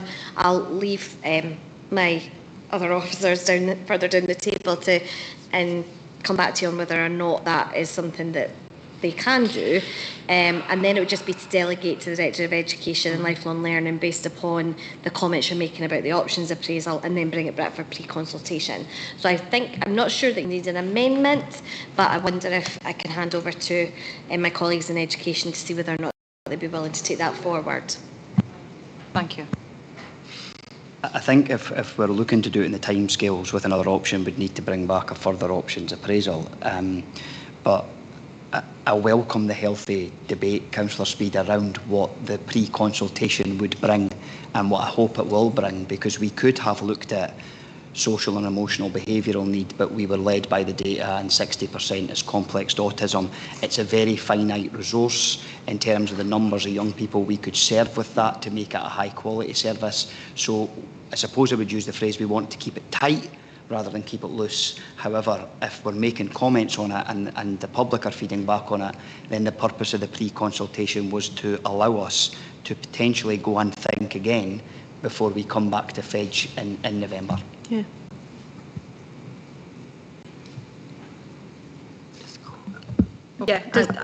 Yeah. I'm satisfied with that. I just sometimes get a little bit concerned when we start off on a particular path with particular, key specific places, or whether it be in terms of the building or the person, and that we can't expand on that. But I'll certainly be keen to share that widely so that people do input. Thank you. Okay, thank you. That was good. That conversation around this one. Have we got any further comments that people wish to make, or are we happy to agree the recommendations that we've got? Agreed. So the next item is the mothballing proposal for Aberlemno Early Learning and Childcare, and Mr Loudon is going to introduce this report. Thank you, Convener. It is the last one. So, agenda item 12 asks members to approve the proposal to formally mothball Aberlemno Early Learning and Childcare class in accordance with our mothballing policy. The ELC nursery has been inactive in terms of care inspection. This means it has been open to applications, but without sufficient children to make the setting operationally viable for 3 years, and therefore the registration will now be cancelled. From 2022 to 2025, only a single application was received for Aberlemno ELC, and this child was then accommodated in another Angus setting. In rural locations, there are often fluctuations in population over time. Certainly would accept that. Aberlemno nursery class has been mothballed in the past due to low numbers of children, and then reopened again when the numbers of children in the community applying for a space made it viable. Rather than formal closure, mothballing status gives us time to consider applications which are made to the setting and any further fluctuations in population. So if viable, with 5 or more children, the setting could be re-registered with the Care Inspectorate. Thank you, Convener. Thank you. Have we got any questions? This one. I did have a question, just wanted to reiterate. So if families are interested in attending Aberlemno, and what would happen? Bring in Sheena Locke, if that's okay, Convener. Thanks so much for your question. Families will continue to be able to apply, and if we have that magic number of 5, which constitutes a good community for the children to learn and grow and enables us to staff it effectively, then we're able to re-register the setting with the Care Inspectorate, and it would be reopened if today the proposal is agreed and the director is able to give that approval. Thanks. Thank you very much. Are there any comments people wish to make? Councillor Proctor? Just to reiterate, we are talking about mothballing, so we're not talking about closing the school. If we can reassure the local community that, as you were given the answer, if more children are enrolled, the school would reopen. So, I think that's a very positive step.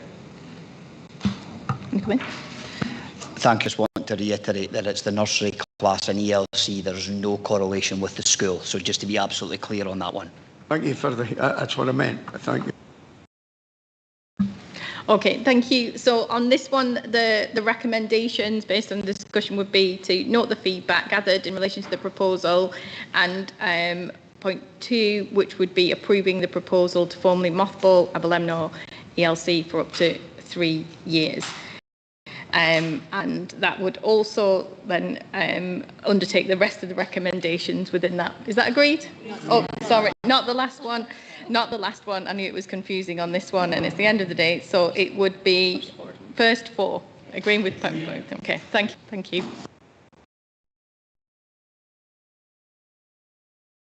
Can we stop the live stream, please?